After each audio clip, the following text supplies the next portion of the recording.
Hey guys, welcome to Green Bean Fiction. So in today's video we are gonna see, what if Deku became Green Devil and built a harem? Part 3. Before starting, make sure to hit that like button and subscribe if you are interested in MHA fanfictions. This story is The Green Flame by Pitch_Black_Night. Now without wasting any more time, let's dive in. Hawks.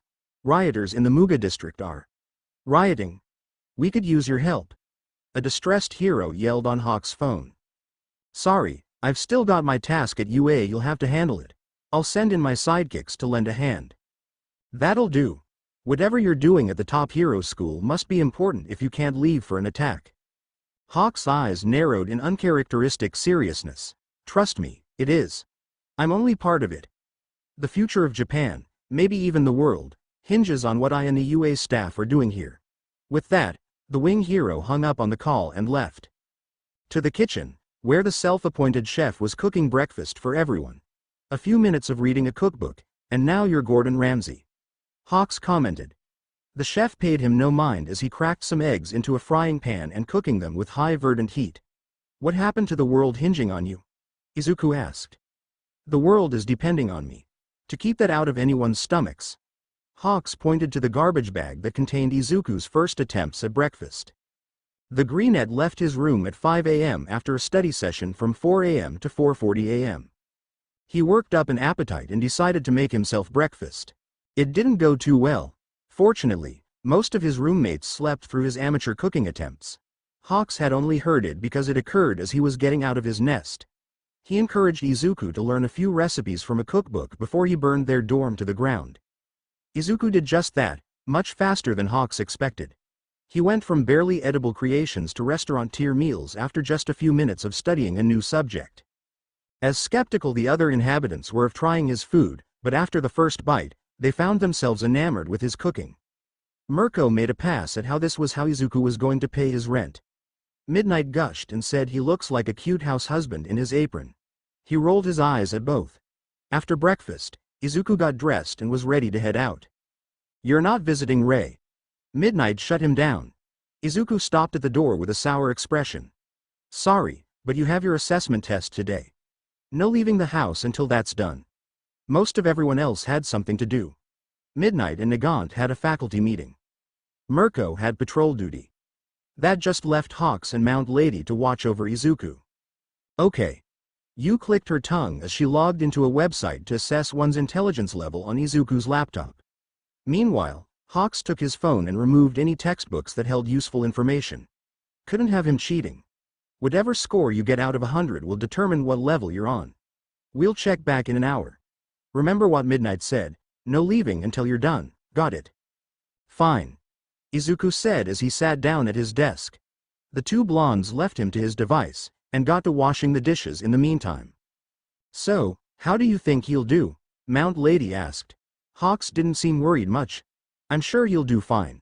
I heard from Tsukauchi that Izuku was in the top 5 of his academics.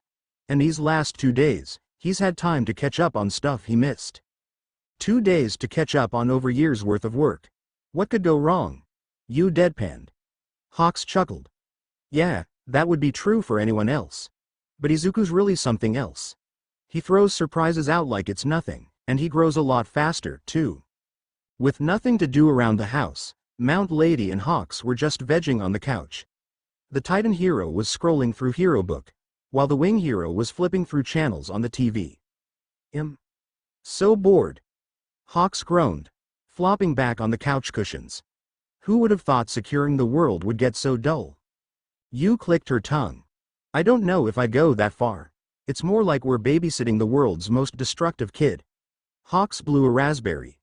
It's been about 40 minutes since Izuku started his test. Want to check on him? Hawks shrugged and lifted himself off the couch. Meh. Beats sitting around being old. You're 21. Izuku's room. Mount Lady and Hawks walked in expecting to find Izuku engrossed in his assessment test, eyes glued to his laptop screen. But expectation doesn't line up with reality. The reality is that Izuku turned his laptop away from himself and he was concentrated on writing what appeared a letter next to 2 completed counterparts. His hand was going incredibly fast. Anyone who saw how fast his hand was going would think he was scribbling, but it was actually well-written Japanese on paper. Hi guys. Izuku greeted without looking up from his desk. What are you up to? Hawks asked. Writing to Rei. She doesn't have a phone, so I can't text her. She asked me to keep in touch. He said with a small smile. Unless Rei was a topic, it was rare for Izuku to smile. What about your test? Mount Lady asked. I submitted it. The results are pending now, he said nonchalantly. I checked and double-checked my answers. It's been pending for a couple minutes now. Mount Lady picked up the laptop. True to what Izuku said, the answers were still being graded. How long have you been finished? She asked. 10 minutes or so. Hawks and Mount Lady looked at him in surprise. He finished the test in half the time a normal person would, and he didn't skip a single question. And he wrote 3 whole letters in 10 minutes. You and Keigo only had a single shared thought. What is he? Ding! Asterisk Izuku's laptop chimed in Mount Lady's hands as it was finally done grading his work. Hawks was looking over her shoulder while Izuku just folded his letters for Rei and put them in their own envelopes. The blonde girl simply had to scroll down and reveal Izuku's score. She took a breath before doing it. Listen Izuku, you've been out of school for a while, and you did your best. So don't feel bad that you only got 84 100ths. Holy crap! Hawks exclaimed. Their eyes blew wide open before they looked back at Izuku. He was completely unfazed by their loud reactions. He just simply held the 3 letters he wrote earlier with a neutral expression.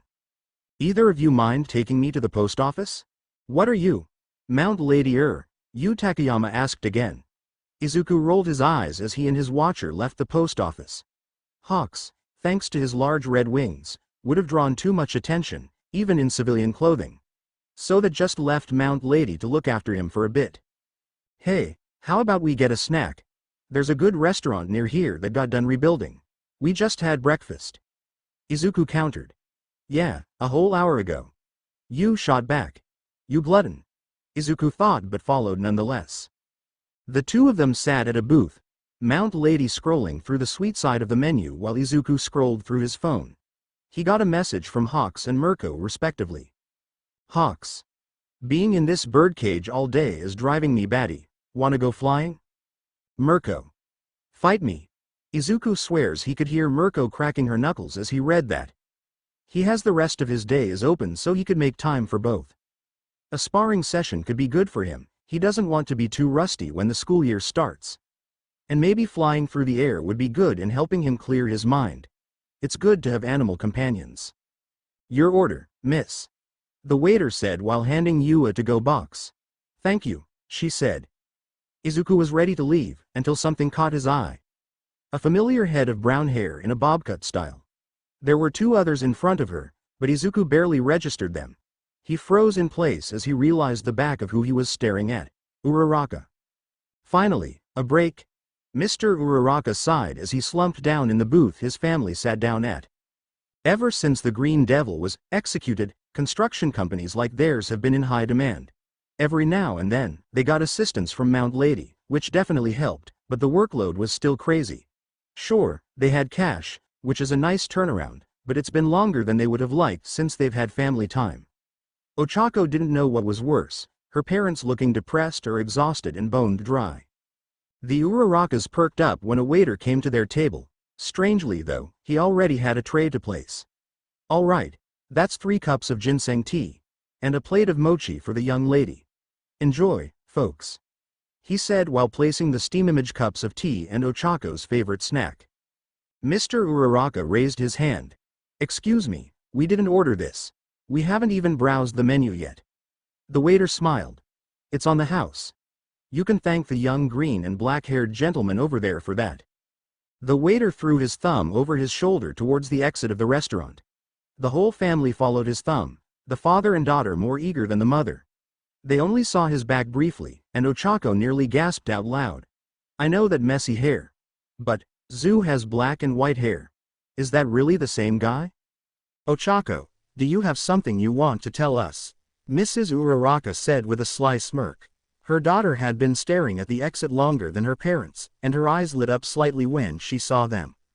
Ochako looked back to see her mother's playful expression and her father's less than amused face. Seems like someone has a secret admirer. It's not what you think. she immediately said with her cheeks going from pink to red. He knew your favorite snack and paid for it, even got us tea. I can't believe this, Mr. Uraraka muttered, his head buried in his hands hiding his facial expression. My daughter is talking to a boy behind my back. He even knows what she likes. What next? Flowers and teddy bears? No, none of that, Ochako outburst. Meanwhile, Izuku was walking away with you, the smallest possible smile on his face. ... It's been way too long since we flew free together. Hawks commented. He and Izuku were up in the sky, their wings carrying them high above UA grounds. As long as they stayed within the huge campus limits, it was fine. The only other time was when you were chasing me and I nearly incinerated you. Izuku said plainly, but Hawks brushed that topic off before it could sour things too much. Hawks took a look at Izuku's wings. They're not far from the usual size he maintained, but they've been bigger. He wanted to have a race with the kid, but with those inhibitor gauntlets, Hawks would easily win. So, got any goals? The bird piped up, getting Izuku to give him a questioning sideways glance. I don't know why you'd ask me that, Izuku said as he looked ahead. It's not like I'll be here long enough to see any meaningful goals through. Hawks frowned. Of course it wouldn't be that easy. Izuku's had a dark cloud over him for years, and it got drastically worse up until recently. He couldn't be blamed for his pessimism, and it wouldn't change overnight.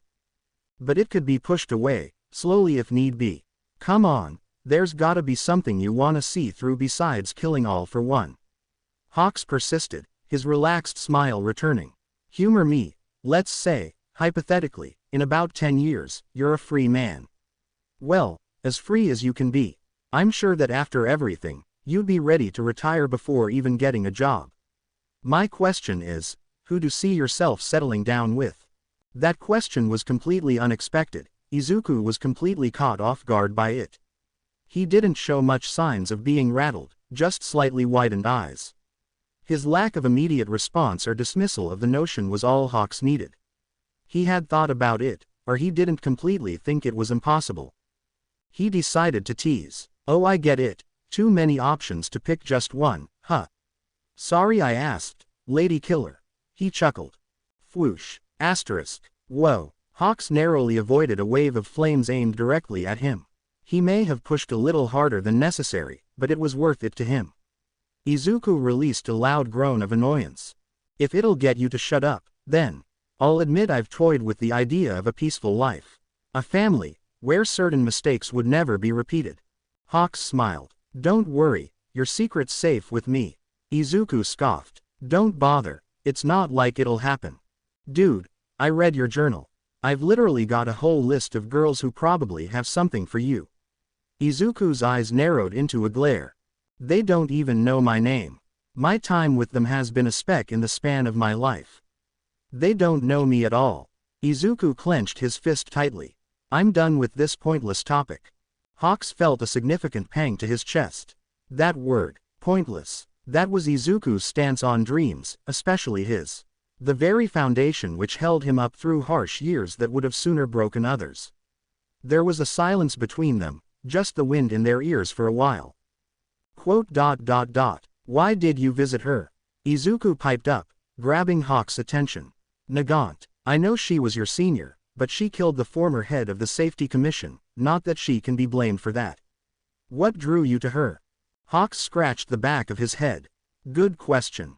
It was about a year after she was locked up that I decided to visit.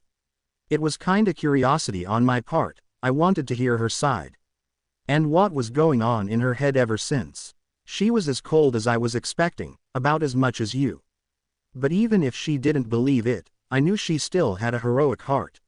She killed someone, yeah, but it was because she wanted a better world where people learned from their mistakes. In my opinion, she could have done things a little better. Izuku looked down over the school they were flying over. He wouldn't let Hawks see the gloss in his eyes. Kana, he thought, sometimes I wonder what my replacement is like. She's quirkless and a brilliant scientist's daughter, which intrigues me. But, she's also with the Yagis. I have absolutely zero interest in seeing them coddle a child to ease their guilt over abandoning me. He growled that last part. Ups and downs, but progress, Hawks thought. He's opening up more, but still pretty pessimistic. At least we're on a good path. I can't wait to see him interact with his classmates. The two boys flew until they reached the main UA building. They sought to perch on the roof.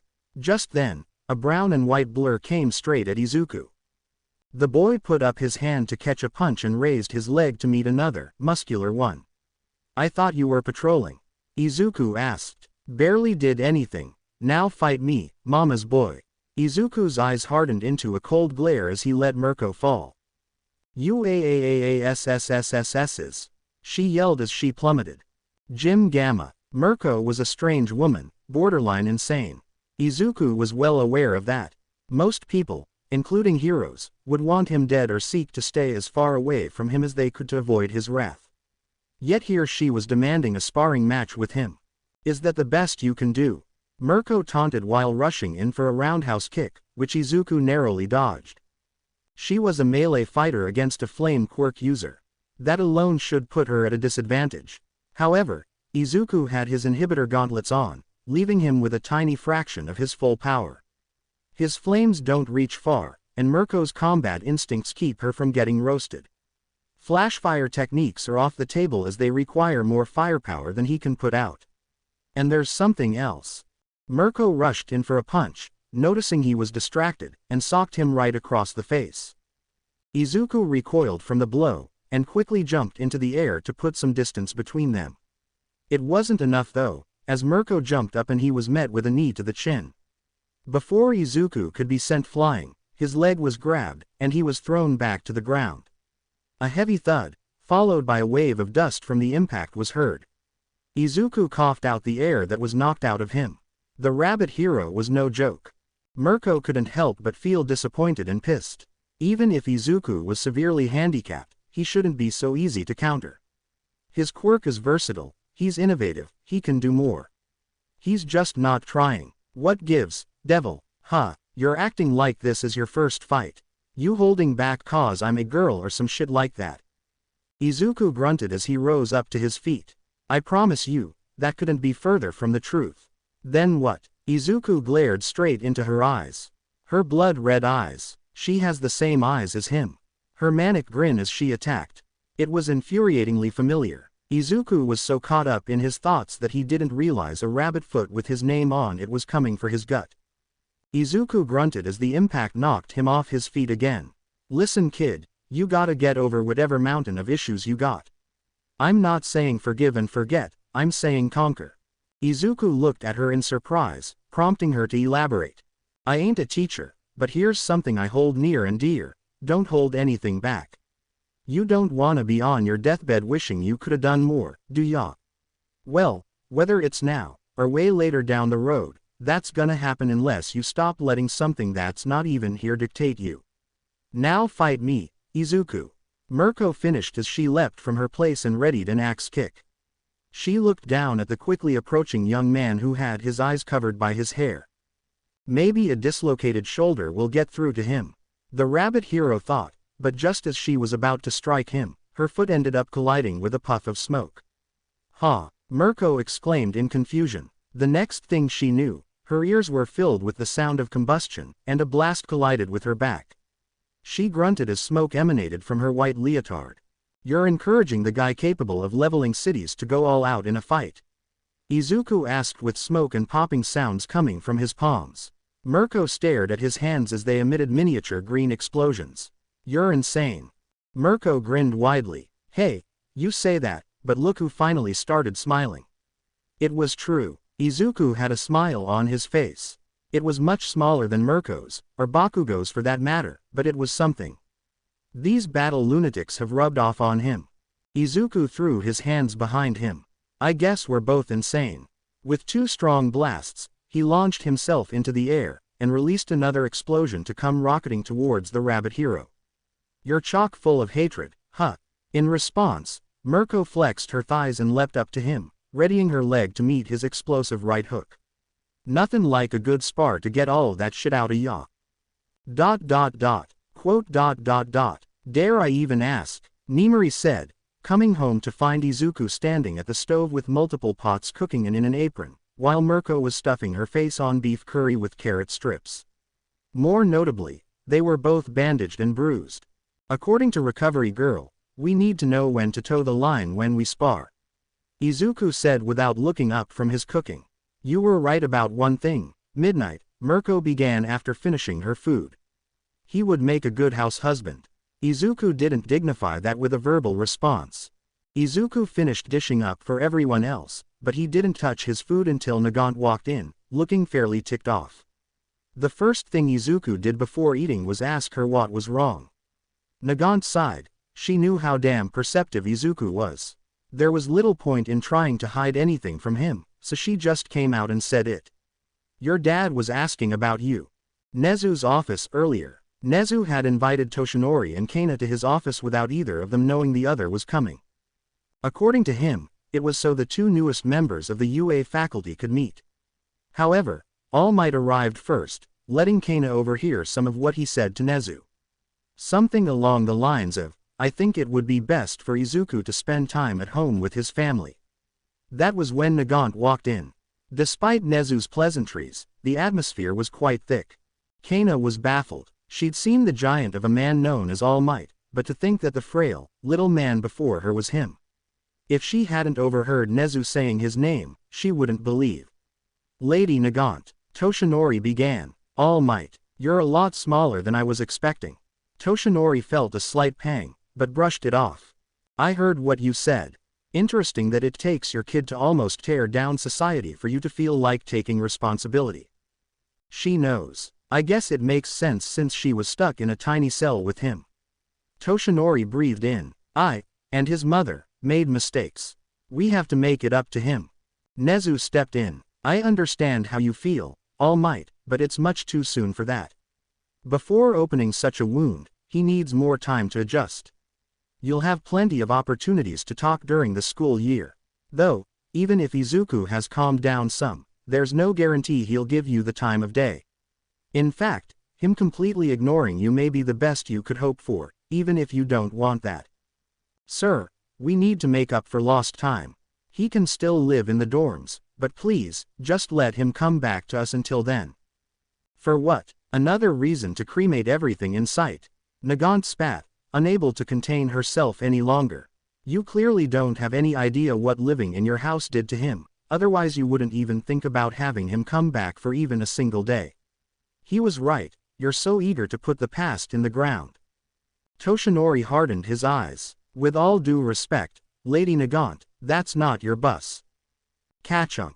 Asterisk. Toshinori froze as he was met with a gun muzzle pointed directly at his face, and his colleague's glare. You're right, that isn't my business. But what is my business is making sure the kids I'm going to be responsible for have a chance at becoming real heroes, not hypocrites with overinflated egos. Toshinori felt like it wasn't just him she was attacking. Nezu raised his paw. You two are dismissed. You're going to be colleagues soon, so I'd rather you didn't try to maim each other. On that note, Nagant retracted her sniper arm, and walked by Toshinori, a murderous glint in her eyes. As she reached the door, she had some parting words for the blonde man. You disgust me. You, your family, all of you make me sick to my stomach. You're to blame for how the kid turned out, on top of being the embodiment of the atrocious side of hero society. But I won't kill you. It wouldn't be fair of me to rob him of that. With that, he left All Might know, Toshinori Yagi an even more deflated man. Present. Kana finished telling the tale of her meeting with Izuku's stepdad. If it was anything to go by, she hoped she wouldn't be meeting the rest of his family. But enough about her. What about Izuku? The boy had his fists clenched at his sides and his eyes overshadowed. Mirko. His voice came out in a vicious growl as his head slowly shifted to look over his shoulder at the long-eared heroine. Surprisingly, she shivered as she was met with his petrifying glare. The sight of his livid eyes alight with the fire of his quirk was enough to give anyone a deathly chill. The words out of his mouth made her feel something other than the excitement she thought she would have. Round 2. Gym Gamma. Izuku, dressed in his blue and white gym uniform again, walked into the large training area first. Mirko followed soon after. Nagant, Midnight, Mount Lady, Hawks, Aizawa, Recovery Girl, and Nezu were on standby just in case. Mirko insisted they just wait outside, however. I won't kick his ass too hard. Not very reassuring, but she closed the door before they could dispute. Not 5 seconds later, the sounds of explosions, roaring flames and grunts and yells, mostly from Mirko, were heard from the other side. They lasted for a whole 5 minutes before they finally came to a stop. When they opened the door, it looked like a nuke was dropped in the gym. Smoke filled the air, soot covered the floor and walls, green flames illuminated different areas, and in the center Mirko was still standing, but looked unsteady. Izuku spit out some blood before walking towards the exit, his uniform partially burned off. He walked up to Nezu first. He stared directly into his dark eyes and spoke with an edge of unquestionable resolve. I will burn this country down before I spend another minute living with those bastards. Before going back to the dorm, the last person he passed was Kana. He whispered a small, "Thank you," before leaving. Meanwhile, Mirko was getting healed by Recovery Girl for the second time. Remind me, how much of his quirk can he use? The rabbit heroine asked. 10%. Nezu answered. Bullshit. Might Tower, the skyscraper agency of the former #1 hero. Its previous function was a highly fortified shelter for civilian evacuees during the Green Devil's rampage.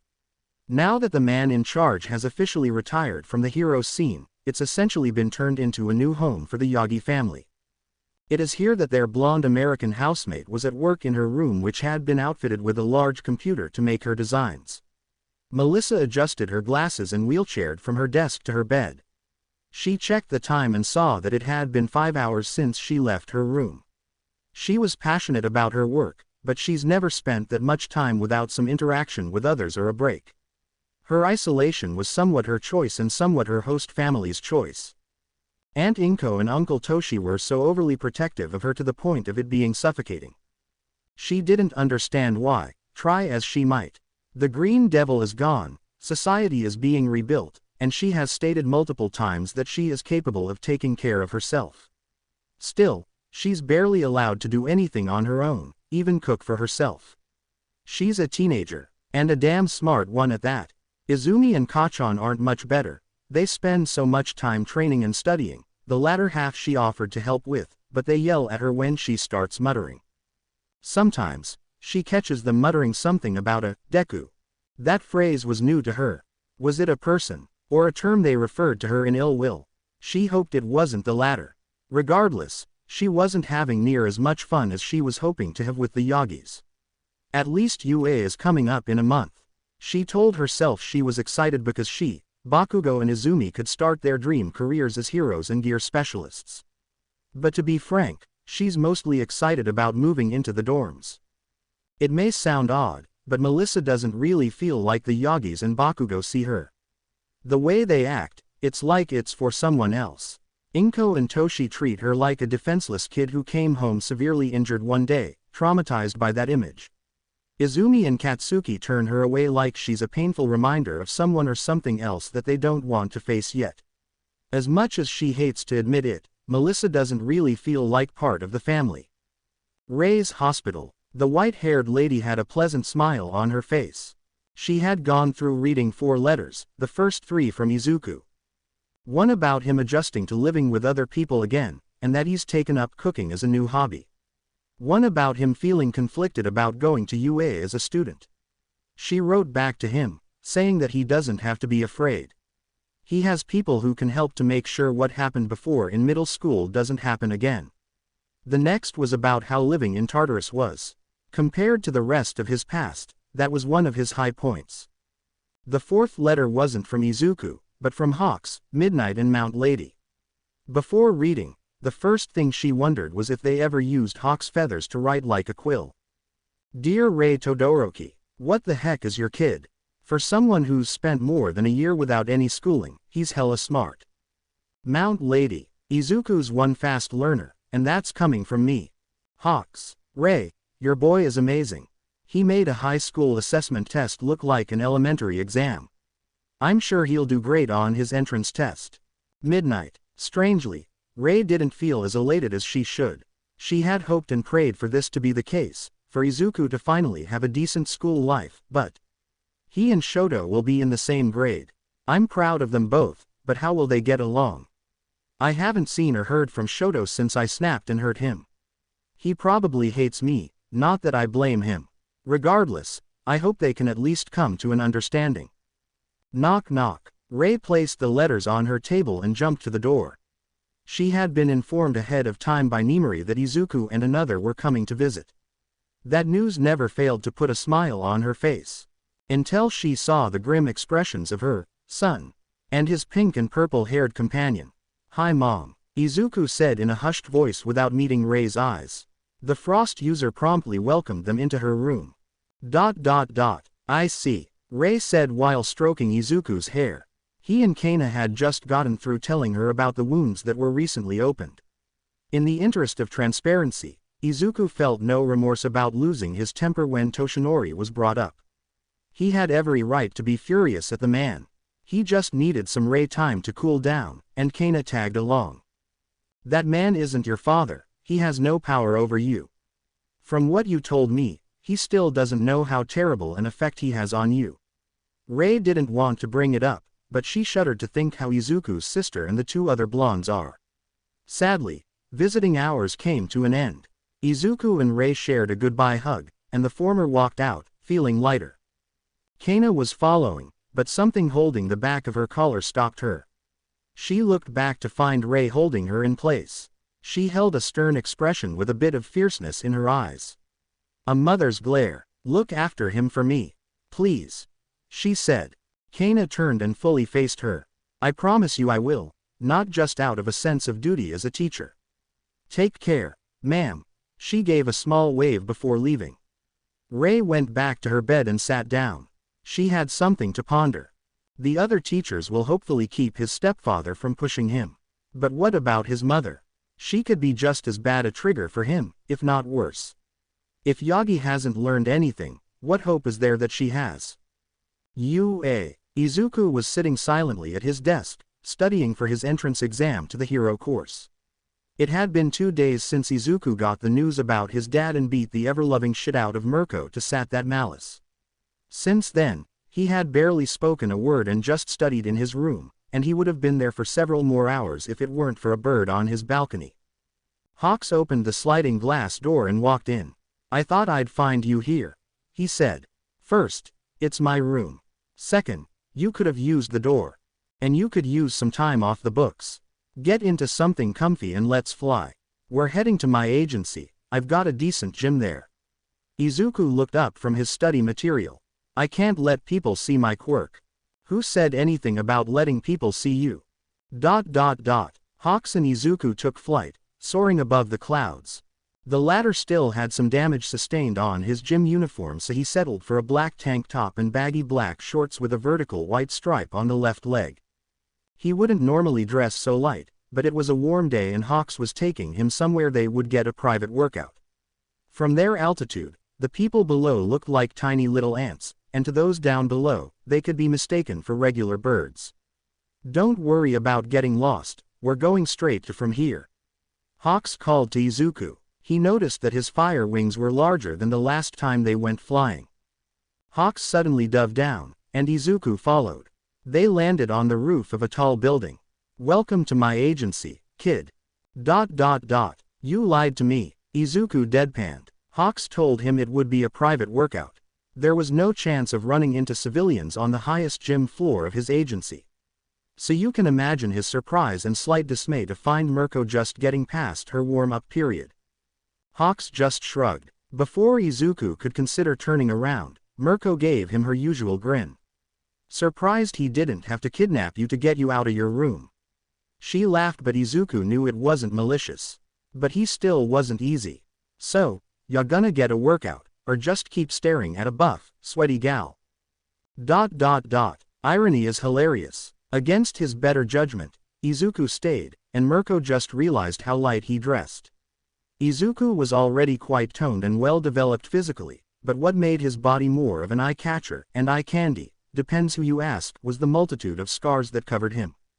Jagged scars across his shins, thighs, arms, face, and especially his palms and fingers. Thanks to her earlier teasing, Mirko was the one staring at him from time to time during his workout. It got worse better when he started breaking a sweat after a longer time than she expected. The way his skin shined with its natural fluids was something else. His sweaty, scary, muscly body was a constant distraction. She had never been so pleased with a distraction before. The only reason Izuku hadn't called out Mirko for staring at him was because he misunderstood the looks. The moment their eyes met, she turned away before he could. "She's still mad at me," he sighed inwardly. Truth be told, Mirko was one of the reasons he quarantined himself in his room the past 2 days. He felt guilty for how their last spar went. The way he fought full of wrath and malice, taking out his anger against someone who had done nothing wrong to him. The part of it that disgusted him most is that that's how his family was with him. Oh, and Hawks was in between the two on the pull-up bar, completely forgotten and drowning in awkwardness. The wing hero felt like he could finally breathe when Mirko left for the showers. "Just say something, dude," he groaned, prompting Izuku to put down the 13 kilograms dumbbells he was curling. "I know you're not feeling great because of how you flipped out on her, but she's the number 5 hero. Plus, she kinda volunteered to be your sparring partner, so you're far from being like your family." Izuku didn't respond and just wiped himself off with his sweat rag. Hawks sighed. "If it bothers you that much, just talk to her. Then at least, I don't have to suffer this crushing awkwardness." Izuku rolled his eyes and walked away. "I'm hitting the showers." The sound of water hitting tiles and the vision obscuring steam filled the latest shower. Mirko was finishing her lukewarm shower, lukewarm because she really needed a cooldown. Because apparently, Izuku had decided to go from a devil of destruction to a devil of seduction, even if he doesn't know it. Mirko dried herself off with her towel and wrapped it around herself and left the shower. "Fuck me." Mirko came to a halt as the path to the showers split between the gender-separated showers, directly in front of Izuku. Both had their ripped bodies wrapped in only their towels. The toned pair stared into each other, neither saying anything. For Mirko, she felt like another shower was in order. She had an unobstructed view of Izuku's rock-hard abs, his chiseled chest and his badass scars. Sweat still glazed the surface of his masculine body. Damn it, who wouldn't want run their tongue all over him? Straight men would question their preferences if they saw him. Sorry. Izuku started, snapping Mirko out of her trance. She watched the boy's eyes avoid her and him bring a hand behind his fluffy dual-colored hair. "Our last session, after Nagant told us what Yagi said, I went overboard, I Apollo HNGH. Izuku's apology was interrupted by a fist striking his flawless abs. Mirko would have commented on how sturdy he was, but now wasn't the time for that. "Who the hell do you think you're talking to, huh?" she barked, catching Izuku off guard. "You think your little hissy fit was something that scared me or some shit? Boy, someone's full of himself. Save that apology crap for your classmates who would actually want it." Izuku was at a loss for words. He doubts he'll ever understand the rabbit hero. The dark-skinned woman placed her hand on his soft locks, which Izuku was surprised by. "But if it's really eating ya up inside, I'm happy to beat the hell out of you next time." Next time. For some reason, Izuku smiled at that, though only barely. "I'll hold you to that." With that, he made it to the shower, feeling refreshed before the water even touched him. It was a mundane day for the dominatrix. Midnight had been going through the lesson plans for new students, dorm assigning and a new topic revolving around the students that had already earned their provisional licenses. That last one she needed to discuss with Izuku, whose room she was en route to. Rumi and Izuku aren't going to be too thrilled about this, and it means we'll essentially have to hide him in the dorms. Midnight's train of thought was derailed by a sensual moan. She's heard thousands of those kinds of moans, but the voice that carried it. It came from Izuku's room. Deeper. That was definitely Izuku's voice. Midnight pressed her ear to his door and listened intently. The stoic and detached Izuku making those kinds of sounds. How does he already have a girl in his room before classes have even started? Midnight screamed in her head. "Kana, Nagant, what in the fuck?" "Oh, that's it." Without a second thought, Midnight burst into the room. "What are you?" She stopped when she saw what the situation really was. Izuku was sitting against his bed on the floor, Kana was sitting on the edge of his bed with her legs on either side of Izuku. She had her fingers deep in Izuku's soft, curly locks, the boy looking very relaxed before she barged in. I have questions, Midnight said. Earlier, Izuku noticed that Kana let her hair grow out to reach between her shoulder blades. It looked even better when she undid her ponytail, which he let her know. Kana responded by asking how Izuku's hair is so fluffy and soft looking without any conditioner or shampoo. That led to him offering her to feel it. It was softer than she imagined. As it turns out, Izuku's soft spot is his hair. Kana didn't mind giving him a scalp massage on the condition he would return the favor. So you too have a hair kink? Midnight asked. Shut up. The former jailbird snapped. Izuku held out his hands in front of him and expelled a wave of green flames from both. 12 meters, Aizawa said next to him. It's been 2 weeks since he and Mirko started training and sparring together regularly. It was time to see if that made any improvements to not just his mental state, but his quirk as well. When Izuku first put the inhibitor gauntlets on, his max range was only 10 meters.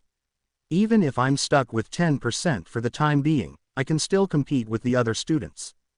That reminds me, Aizawa asked. How do you intend to hide your power? There aren't a lot of people with green flames.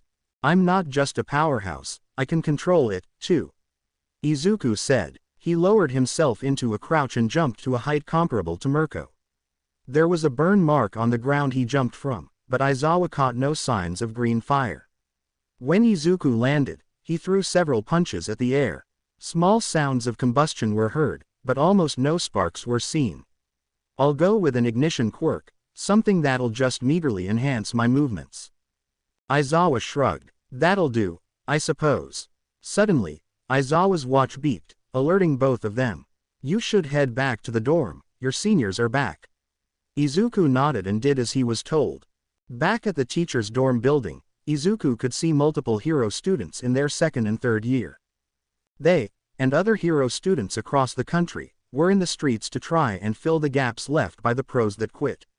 Restoration-type heroes like Smentos, and sometimes Mount Lady had these kids to thank for patrolling in their stead. But this meant that they often spent their free time roaming the campus or in their dorms. Because of this, Izuku had to be careful how often he left his room. There were no first years around yet, so his presence alone would raise questions. Izuku noticed the third years coming, and went back inside. Their dorm was the closest to the teachers. Before he left, his eyes caught one particular student. A girl in a blue and green bodysuit and with very long blue hair. Yukyu's disciple. Besides Rei, she's the only one who can immediately identify Izuku as the Green Devil. She saw his face the day he was taken in. She's the last person I can let see me. Jim Gamma. Izuku sighed after getting through practice. He's worked to refine his quirk control and hand-to-hand fighting techniques he learned from Mr. Aizawa. To anyone, it would look like he had a weak mobility-boosting quirk with a slight heat when he touched someone. Suddenly, he jerked his head in the direction of the gym entrance. With a sigh, Izuku used his normal flames and flew out the window just as a blue-haired individual entered, seemingly looking for someone. Hilu, anybody home? She called, her voice bouncing around the walls with no one to answer. This was Najire Hado, aka Najire-chan, the energetic hero. She, like many other hero students with their provisional licenses, was back at school early doing extracurricular hero work. However, there is something that's been on Najire's mind that fuels her curiosity, the Green Devil. She can't outwardly talk about it since most people believe he's dead, and Yukio doesn't want her getting into trouble with someone so dangerous. The mere fact that she knows he's alive puts her in danger, as the Dragoon hero phrased it. But Najire's curiosity spiked when she returned to UA. She can't explain it, but she has this feeling that there's someone around here that she doesn't know about. Someone who's hiding. She doesn't mean Lady Nagant as the new hire, but someone else. Like they keep moving around the campus and dormitory area, but never show their face. The curiosity is killing her. Meanwhile, Izuku sat on the ledge of the window he had just flown out of. His ability to detect body warmth comes in handy when someone is about to walk in on him. Still so persistent, he thought while gripping his forearm. With a sigh, he stealthily made his way back to his dorm room. Izuku sat beneath a tree with a small pile of textbooks beside him. Notebook and pen in hand, he studied vigorously for his upcoming entrance exam. It was nice to be able to study outdoors in peace, but that peace would not last as a blue-haired ball of energy prowled through the bushes of UA's forest area. "Aha!" Najire exclaimed as she pounced from behind a tree, only to find nothing. "Aw man, I thought for sure you were here." She didn't know how right she was. Izuku was careful not to move a muscle from the branch he was holding onto. That's another safe space crossed off the list, he sighed internally. This brought him back to Aldera where his bullies always hunted him out of the places he hid in seeking peace. At least now, the one on the prowl for him is far from a sadistic asshole or spoiled shitstain. The Surge Quirk user was in the teacher's dorm to deliver something. "Here's the report from Yukyu's agency, Mr. Snipe," Najire said as she gave her teacher the pieces of stapled paper. "Appreciate that, Hado," the Western-themed hero said as he accepted the papers. He gave Hado the all-clear to leave, which she did. Until Snipe turned his back and she snuck back in. Up until now, Najire had only ever been on the ground floor of this dorm building. Naturally, she was curious about what else there was to see in the teacher's abode, but not enough to sneak in without permission. But she saw something else that piqued her already active interest. On one of her afternoons flying around campus, she passed a window on the third floor and briefly caught a glimpse of textbooks. She's pretty sure they were student textbooks. How intriguing. I should be coming up on the third floor. Is there a student living here? Is he a teacher's kid? I wonder if they're connected to the new hero teacher for the first years. I wonder. Oof. Najire's thoughts were interrupted by someone bumping into her. "I wasn't aware we had a visitor," an amused voice said. Najire stiffened. She had been caught snooping by the R-rated heroine, Midnight. The older woman stood confidently in front of her, her hand on her whip attached to her hip. Hi, Miss Midnight. I was just delivering something for Snipe," Midnight interrupted, removing her whip. "And now that you've done that, you don't have anything else to do here, right?" Najire gulped as Midnight's sadistic smile was on display. It never failed to scare her stiff as a freshman, and it certainly wasn't failing now. "And no, ma'am," she stuttered. "Lovely," Midnight sang as she held the end of her whip in one hand and the handle in the other, prepared to deliver a series of hard lashes at a moment's notice. "Then why don't you be a good girl, and go back to your dorms, the older woman suggested. "Why yes, ma'am," Najire turned and walked. As she was about to turn a corner and go back down the stairs, Midnight saw her shoulders slouch in disappointment. "Sorry, ma'am," she said before leaving. Midnight's mood shifted from whatever it was, to being upset for the girl. Izuku's room. Izuku sat at his desk with his eyes directed at a textbook. His left palm had his flames moving in a spiral motion. He had been doing that often these past few days. When a knock came on his door, he put out the fire and gave the green light to whoever it was. It was Midnight, with a soft expression on her face. "Your #1 fan is still eager to meet you," she joked humorlessly. Izuku looked back at his book without a word. Midnight sat on his bed. "I know you have your reasons, and they're justified, but are you positive you're making the right call?" Izuku turned a page in his book. "She's the only student that knows my face. Her first course of action will be to arrest me. My best option is to let her run into me when I'm a student, tell her about my rehab with the principal, and go from there." Midnight smiled slightly. "I don't think that's true.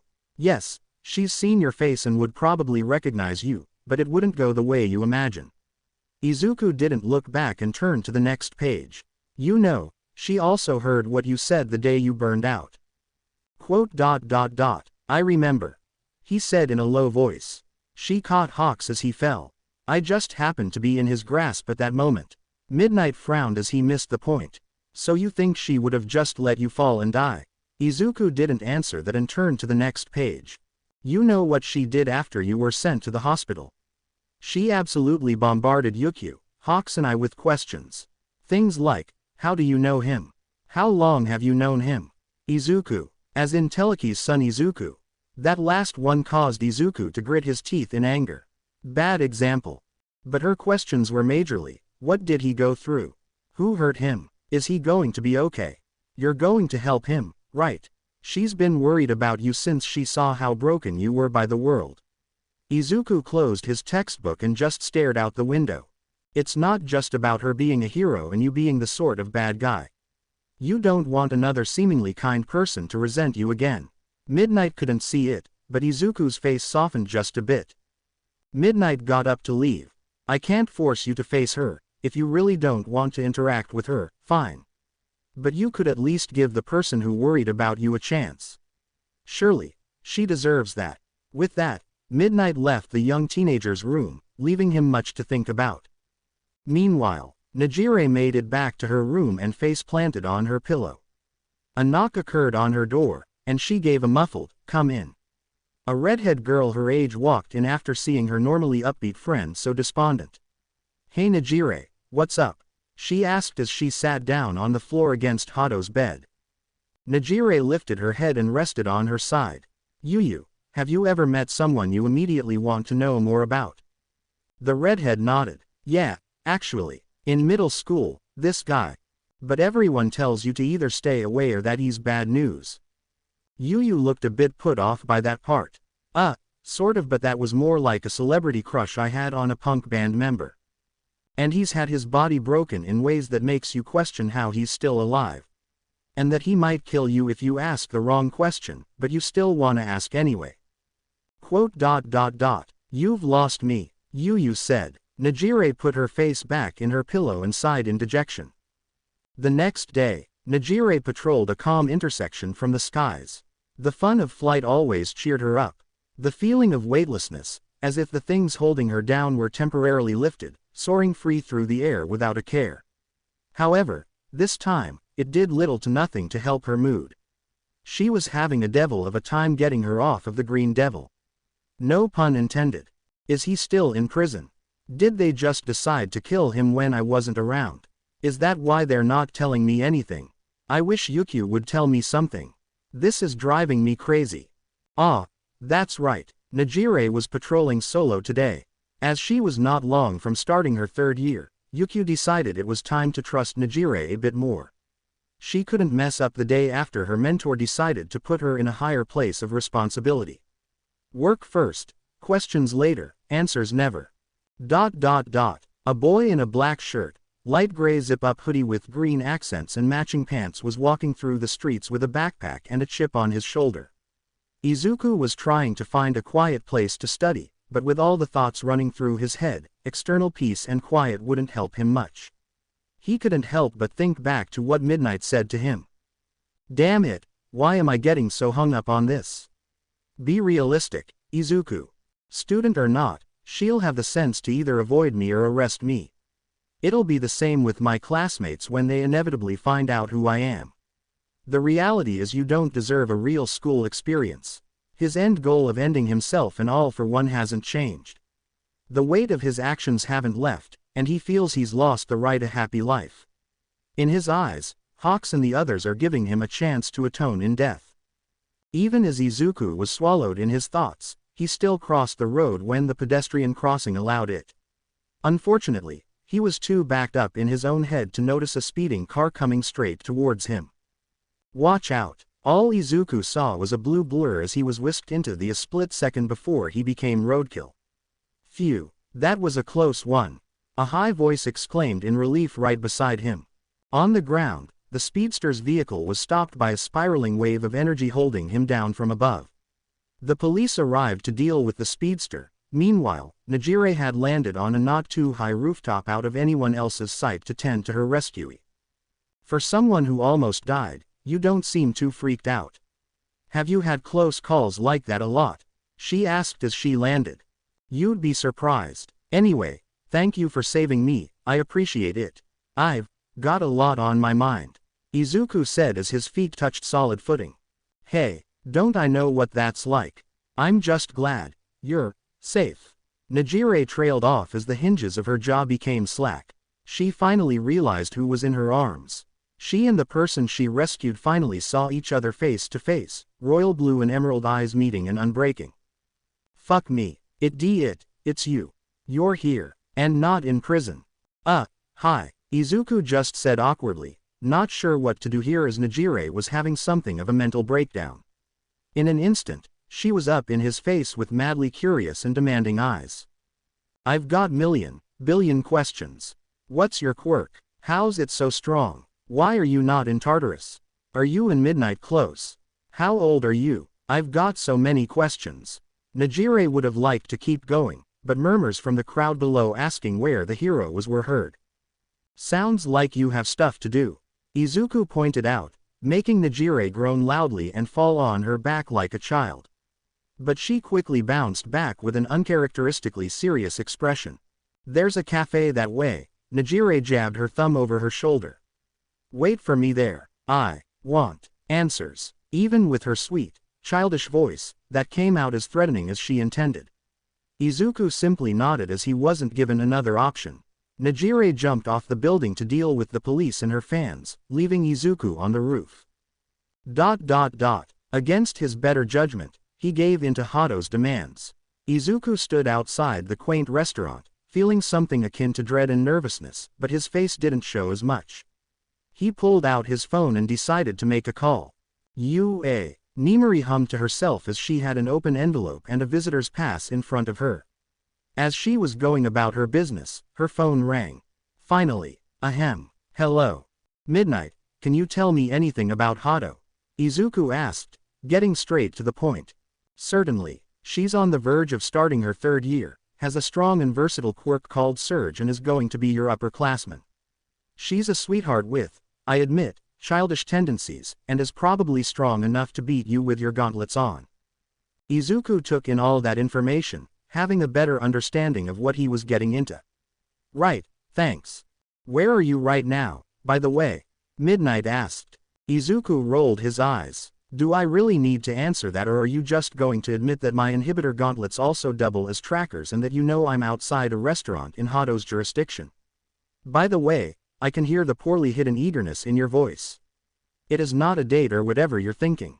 With that, Izuku hung up before Midnight could say another word to him. The moment Izuku hung up, he heard something quickly approaching in the distance. The next thing he knew, he was almost knocked off his feet by a strong gust of wind and an unidentified blue flying object going over his head. When the dust settled, a periwinkle-haired teen was walking towards him. Izuku breathed in and prepared himself for what was to come. Nejire wasted no time in ushering Izuku into the restaurant. A staff member that had grown familiar with the young heroine showed them to a VIP seating area. They sat face to face in a classy booth with a white tiger print soundproof curtain. No one would hear their conversation. Izuku sighed in defeat. As long as nothing we discuss leaves this booth, I'll answer anything you have to. Hooldereu. What's your name? Why are your flames green? How long have you been free? Why do you have so many scars? Istelakiormum. Holy shit. Dizzyingly fast questions, all in a single breath. Izuku was genuinely stunned silent for a moment. Sorry, let me start again. Nejire started again, but it was her turn to be cut off. 15. Izuku, I don't know, since March 3rd, I've been through a lot, and no, the last one was more definite than the rest. Despite Izuku being staggered by Nejire's flash barrage of questions, he did catch them. Something that shocked Nejire as no one had ever understood her talking that quickly. Izuku, well, I'm Nejire Hato from UA, the blue-haired girl introduced herself. Instead of the seriousness of an interrogation, their little space wasn't that difficult to breathe in at the moment. Can I ask about your quirk? It's so unique. I've never heard of fire that can go hot and cold, and block telekinesis. The closest comparison I can think of is Burnin, but you're not related to her. Right. No, I'm not. Izuku brought his hand to the back of his head. So, you wanna know about my quirk? There's a lot to unpack. That only made Nejire more eager. For some reason, he didn't want to disappoint her. He breathed in and recalled the night his life changed. My quirk manifested when I was 13, Nejire's eyes widened. Wow, you put late bloomers to shame. Is there a reason it was at 13? Did puberty trigger it? And if you only got your quirk 2 years ago, how'd it get so strong? Shouldn't it still be a baby quirk? Izuku almost smiled at Nejire calling his quirk a baby quirk. According to Detective Tsukauchi, the doctors who retested me gave me a new diagnosis, a quirk growth spurt. I'm the only one who's gotten it so far. I don't know if normal quirk holders can have it, if it's for late bloomers only, or if it's just me, but basically it causes quirks to grow in strength over a frighteningly short period of time. Nejire nodded. Yeah, you're crazy strong. You beat All Might in a punching competition. All Might, he's like, the best puncher in the world. Izuku's eyes darkened. I beat him, sure, but it came at a price. Izuku glared at the several scars that littered his hands. My arms were ravaged inside and out. The doctors that patched me up said there was a good chance my arms would be unusable. Nejire had removed her gloves and gently grabbed his hands, making Izuku flinch. Ooh, they feel pretty rough, and bumpy, too. Why are they bumpy? She asked, unaware of how Izuku was feeling. To be fair, how could she know if he didn't know what he was feeling himself? My bones were shattered and fragments got stuck in my joints. My arms weren't as difficult to repair, but putting together finger bones isn't so easy. Izuku told her. Nejire didn't pull away, in fact she had started rubbing and caressing Izuku's hands. Her soft skin in contrast with his rough, calloused, scarred skin. That sounds crazy painful. Sorry. Izuku's eyes widened as that word left her lips. Sympathy. Genuine sympathy. For the one who ruined countless lives. Hey, your hands are getting warm. Nejire leaned to him in her seat, her eyes peering into him. Are you doing that on purpose or is it like a nervous tick kinda thing? Are you nervous? Before Izuku could answer, as if the soundproof curtain of their booth was opened. Excuse me, are you two ready to order? The waiter stopped as he witnessed Hato holding Izuku's hands in hers and leaning towards him with shining eyes. He smiled teasingly. Do you need a bit more time? Can I get a glass of ice water? Izuku asked while pulling his hands away from Nejire's. Oh, we're starting with drinks. I'll have my usual, please. The waiter wrote it down. Iced water and a cream soda float. Coming right up. I'll try not to take too long. Izuku put his hand on his face while Nejire tilted her head in confusion. Huh, what did he mean by that? ... Hey, is there a reason you got iced water? If you're hot, you could have gotten a float like me. Nejire asked, their drinks having arrived. This sort of help keeps my quirk's temperature from rising too high. And I don't have much of a sweet tooth. Nejire's eyes brightened instantly again. Right, your quirk. You never finished telling me about it. This was a serious topic of their discussion. Strangely, though, Hato's eagerness and childish excitement puts Izuku at ease to an extent. With a sigh, Izuku put down his glass and began. I was quirkless for 13 years of my life. Being a hero is all I wanted out of life, not just because my mom was, but it's what I wanted myself. It was world-shattering to learn that I was in the 20% of people who never develop a power. But whatever I am proved them dead wrong. Nejire nodded. I'll say, you're massively strong, but surely you had your family and friends helping you through it, right? I know that's what mine would have done for me. The brunette flinched when she heard Izuku growl lowly before taking a large sip of his drink and exhaling steam. Wow, Hato thought. You would think, but the fact is I was born powerless into a family of heroes. There was no place for me there. At home, I was unseen, unheard, unimportant. At school, I was my best friend's favorite punching bag, with the rest of the school eager to follow suit. And of course, my genius prodigy of a sister was given all the attention and praise. Nejire's smile disappeared as she heard his tale. He lived a life like that for most of his life. Dang, she could definitely understand how that would sour his view of the world. Wait, you have a sister? Izuku nodded while gripping his forearm. 'Cause I met a green-haired girl last year. She and her loud blonde friend were with Teleki and All Might a lot. They're not even in high school yet. TCH, of course. They just keep spoiling them. Izuku spat with disdain. Hey, is All Might also in your tragic backstory? What's his role? Was he a jerk to you because you were quirkless, too? Izuku's eyes saddened. Quote. Yes, I met him the day my quirk manifested, but it didn't go great. It was after he saved me from a villain attack. I asked him if a quirkless person could become a hero. He said I couldn't. The man I'd idolized since I first saw him told me to quit. Just another blow to my dwindling candle of hope. Najire looked intrigued, but far from as positive as earlier. Seriously, All Might told you to give up. But he's always smiling, and always saying, you can become a hero, but he tells you to call it quits. I guess that, you can do it, drivel is only for those with quirks. Najire puffed her cheeks in a pout. Why does it matter so much that you were quirkless? You're still a person, so what if you're different? Everyone's different. Some people have lizard feet or long tongues or can shoot fire from their mouths. Actually, being quirkless makes you special in a way. Having no power in a world where powers are commonplace is really something. Izuku paused and stared at the girl with widened eyes with a light to them. He knew she was being honest, but still found it difficult to believe someone like her existed. This girl. Oh, sorry, I interrupted. I just got so mad. It's fine. Izuku cleared his throat before continuing. Anyway, after All Might saved my life and took away my top reason for living, I just walked home lifelessly. I didn't care if I got attacked again, and what did I go home to? Parents that won't look at me and a sister that hates me. They didn't care that you were attacked. You could have died, Najire shouted.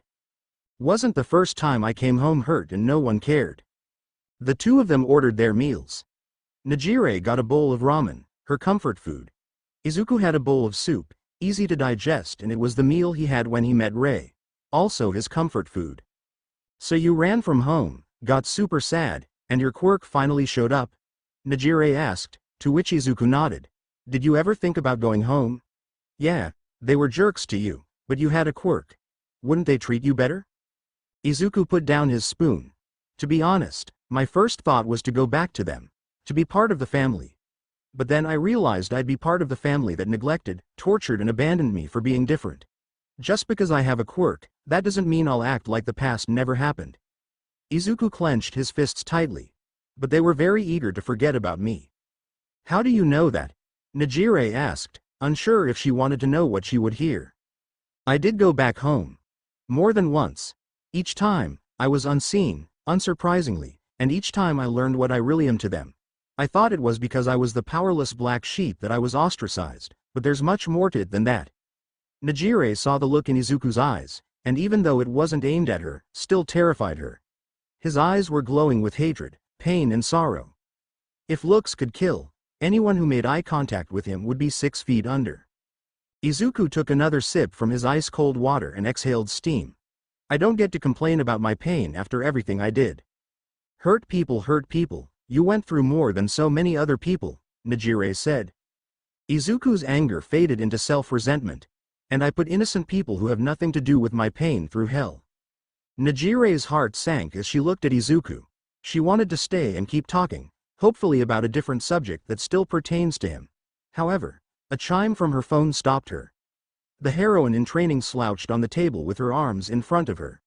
Oh man. I've still got patrolling to do. I want to keep TAA alkying GG. Izuku didn't know why, but he wasn't ready to let go of her company either. He wanted to keep talking, too. It felt somewhat relieving to tell someone about his past. Writing helped, too, but this was different. Too bad it had to end. Can I have your number? Hado asked. Huh? Izuku asked, caught off guard by the sudden question. Can I have your number? So we can keep talking. You have a phone, right? I do. Izuku answered before he knew it. Najire's eyes sparkled. Great, then we can keep in touch. Against his better judgment, Izuku gave Najire his phone, and she quickly added his contact to hers. I get off my shift in the afternoon. Later, Izuku. With her curiosity satisfied for the time being, Najire skipped out of the restaurant but not before paying for the meal at the front desk. Izuku was sitting at the table with 2 bowls of unfinished food. Hey, can I get this to go? Later Izuku made it back to the dorms with the leftovers of his and Hado's meals in styrofoam cups. I'm back, he announced. He went to the kitchen and put the cups in the fridge. As he closed the fridge door, midnight seemingly popped up out of nowhere. Izuku sighed as he knew what was coming. So, how was your date with one of the cutest girls in school? Not a date, an interrogation. Izuku dismissed. Honey, you went to a restaurant and shared a meal, and that girl is too bubbly and curious to make an interrogation serious. Izuku walked back to his room and put his backpack down and lied down on his bed. A date? He thought. Come to think of it, what he did with Nejire reminded him of when he met Uraraka and Mount Lady on his birthday. He wrote that off as a date back then because he still had some small part of him that believed it could be. Izuku scoffed and went to do some studying since he got derailed earlier. Izuku heated up the leftovers and brought them to his room. It was 3 in the afternoon, and he was expecting Nejire to message him soon. He went to open the balcony door, letting the warm air hit him. He leaned against the ledge with his back facing the campus. At that moment, his phone buzzed, and he knew who it was. He changed the ID to Hado. Hado. Hey, guess who's free to talk for the rest of the day? Izuku. About that, I don't think we should do it over the phone. I don't want someone to come in on your end and get the wrong idea. Hado. You make a good point. My friends say I get really sucked in on my phone. So do you want to meet up again? Izuku. Yeah, I can't go to your dorms since first years haven't arrived yet, so I think it's better you come to mine. There was a pause. Hado. Did you say your dorm? You have a place here at UA? Izuku. Yeah, I thought you knew that. I stay in the teacher's dorm, 3rd floor, left wing. I can open the balcony door for you. Izuku. Hado, are you still there? The sudden silence confused Izuku, but he soon understood what it was when he turned around. A blue and yellow energy missile was flying straight toward him. What the? Slam. Nejire's body crashed into Izuku's. The two went tumbling into the latter's room. When they stopped, Nejire was on top of the greenette with sparkling eyes and a huge grin on her face. I knew it, I knew it, I knew it, I knew it, I knew someone else was here. It was you the whole time. I've looked all over for you. Why were you hiding from me? Vindication at last for Nejire. However, her voice went from elation to confused outrage. Suddenly, the door opened. Heyo, what's going?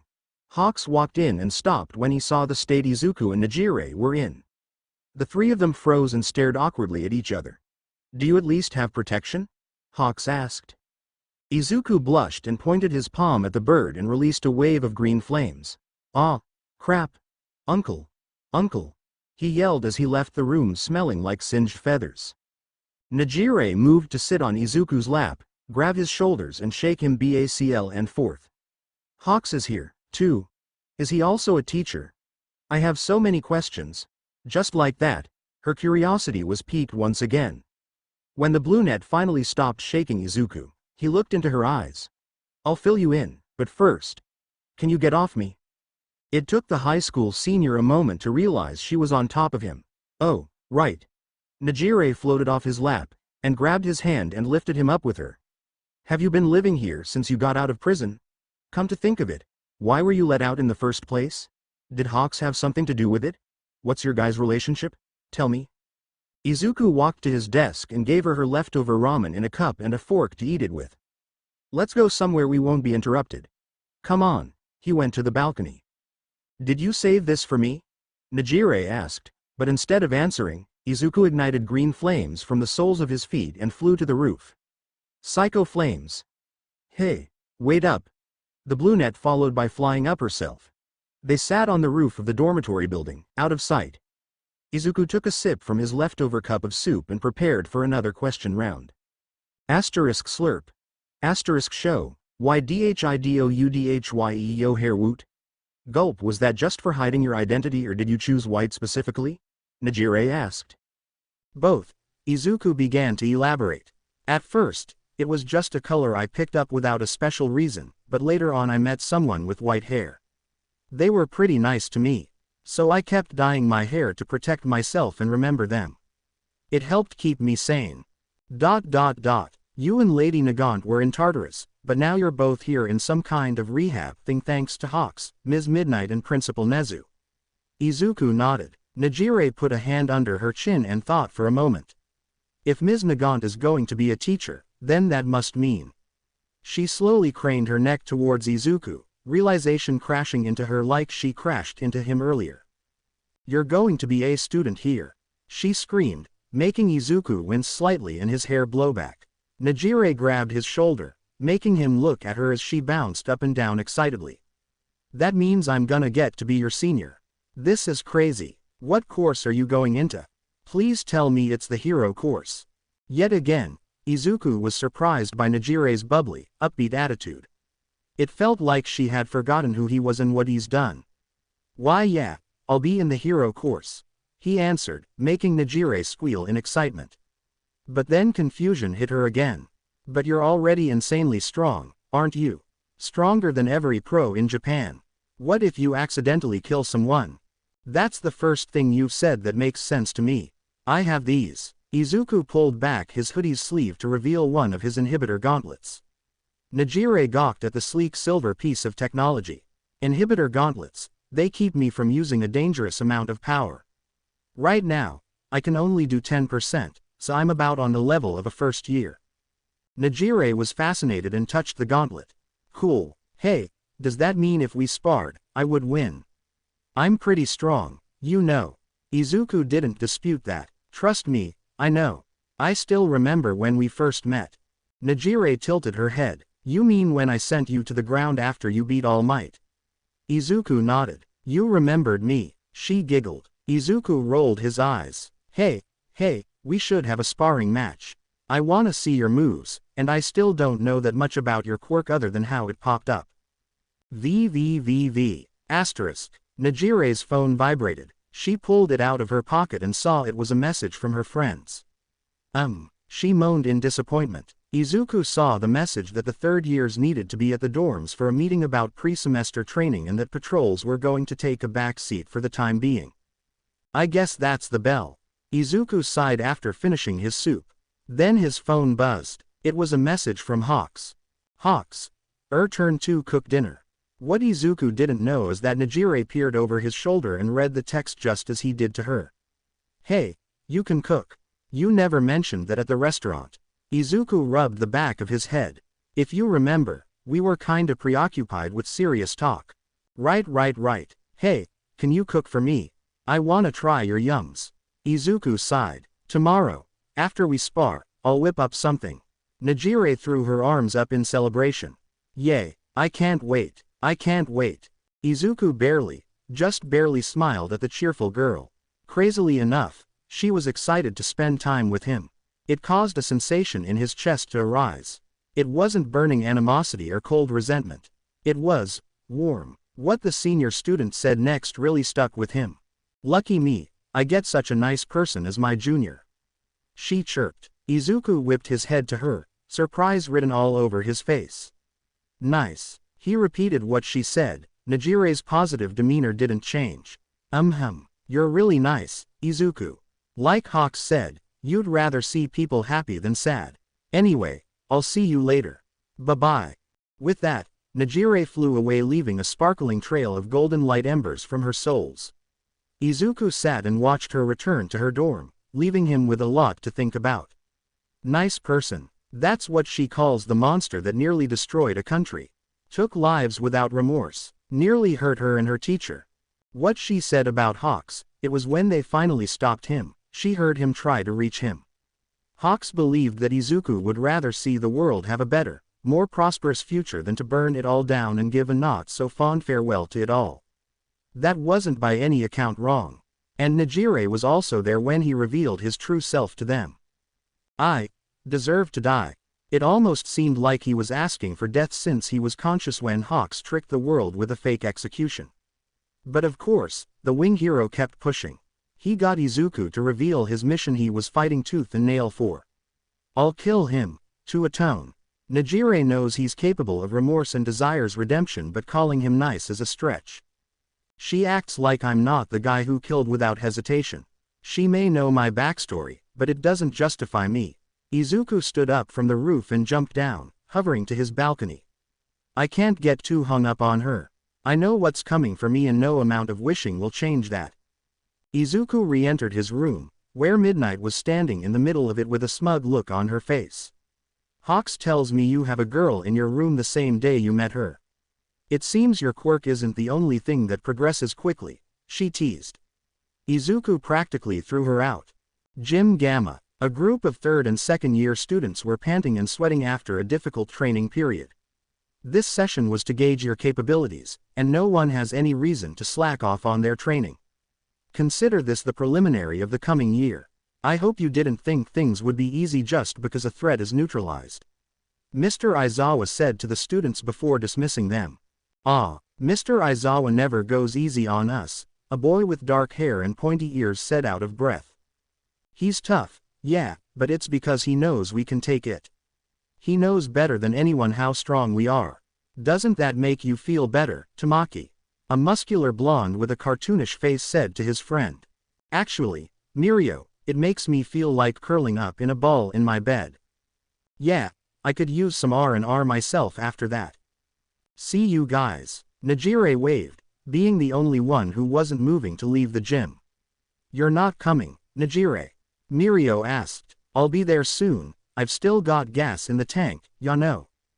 Mirio just chuckled as he hoisted his less energetic friend on his shoulder. You sure are energetic. Well, see ya, say bye, Tamaki. Their friend groaned. With that, the last of the hero students left, leaving just the energetic Najire awaiting her sparring partner. When you sent me the message, I'd assumed it would be after you had a chance to recover, Izuku said from the window on the far side of the gym. He climbed through and landed on the concrete floor with a thud, and removed the small bag hanging from his shoulder. Are you sure you can spar with me in your condition? He asked as he walked up to her. Najire grinned. Don't you worry, I've got great stamina. Despite her provocative claim, it was plain to see she was running low. Aizawa really showed no mercy. Maybe not a full spar, but fine. So, where should we? I wanna see your work, Najire blurted. Fine. Izuku displayed his green flames again. She felt the difference between his hot and cold flames, but not the dread he was capable of inducing. Izuku moved his flames in different motions, propelled himself from the soles of his feet, created flaming swords and spears, wings like hawks, and to end it off, green explosions. By the end of the display, Najire was clapping and cheering. My turn. She stood up, stretched out her hands and emitted golden energy spirals. My quirk is called Surge. I shoot out these energy shockwaves from anywhere on my body. But doing it too much leaves me tired, but I've trained my stamina to keep it up for a while. Najire then used her quirk from the soles of her feet to hover above the gym. Izuku put a hand under his chin in thought. I've seen what you can do when you attack, you're a strong one. You turn your vitality into power, but it travels in a spiral motion. It would be faster in a straight line. Izuku observed.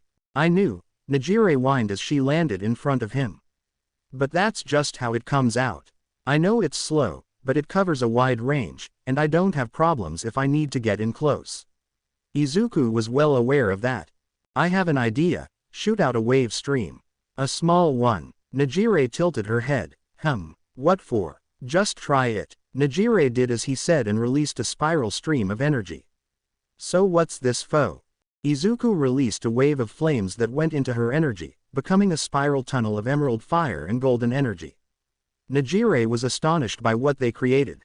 Whoa, so cool. This would make an awesome combo attack, don't you think? Sure, but that's not what I was going for. Look at this. Najire focused on their combined powers, and her eyes widened. Her widespread energy narrowed, becoming slimmer and longer in range. Najire's eyes were stars as they ended the combo. Wow, my quirk went from wide to long. What did you do? Tell me, tell me. She bounced on her heels, eager for an explanation. Well, I can manipulate the shape, size and direction my flames travel in. By mixing them into your quirk, I was able to manipulate your power, too. Najire was blown away. He's also able to manipulate other powers. What can he not do?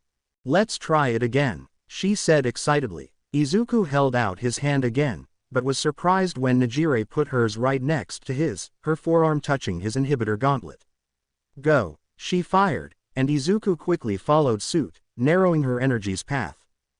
Thum. Asterisk. Their combined power blew a cannonball-sized hole through the wall of the gym. The two of them had a single bead of sweat going down their foreheads. Might have overshot that a bit, Izuku said. Tee hee. Najire giggled, still in a good mood from what Izuku helped her do. "So, do you wanna try it yourself?" Izuku asked. "Huh, you think I can?" Izuku nodded. "Something I noticed, do you always have your fingers spread out when you fire?" "I think so. I don't think about it a lot, it just comes naturally." Izuku expected an answer like that.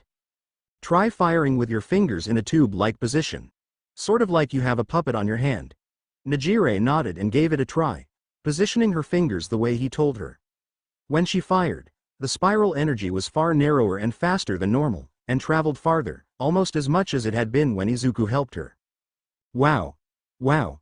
I did it, I did it. My energy was small and fast," she celebrated with stars in her eyes. "Yeah, I saw," Izuku stated calmly with a small smile on his face.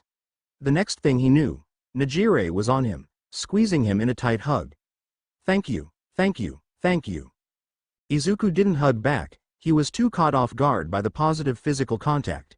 He flinched and almost moved to pull away, but stopped when he realized Hado didn't have an ounce of malice or evil in her.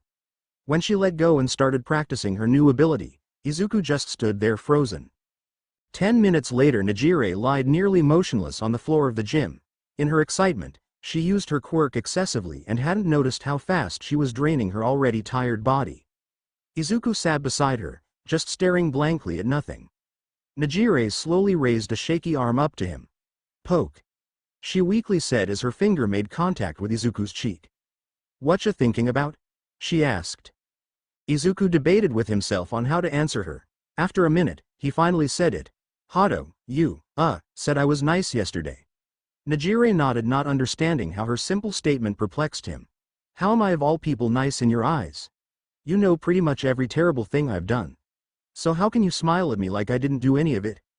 Nejire's smile vanished, and she held out her hand to him. Izuku got the message and pulled her up into a sitting position. "Well, at first it was because you answered my questions, and you keep letting me ask you stuff." Izuku tilted his head, prompting her to elaborate.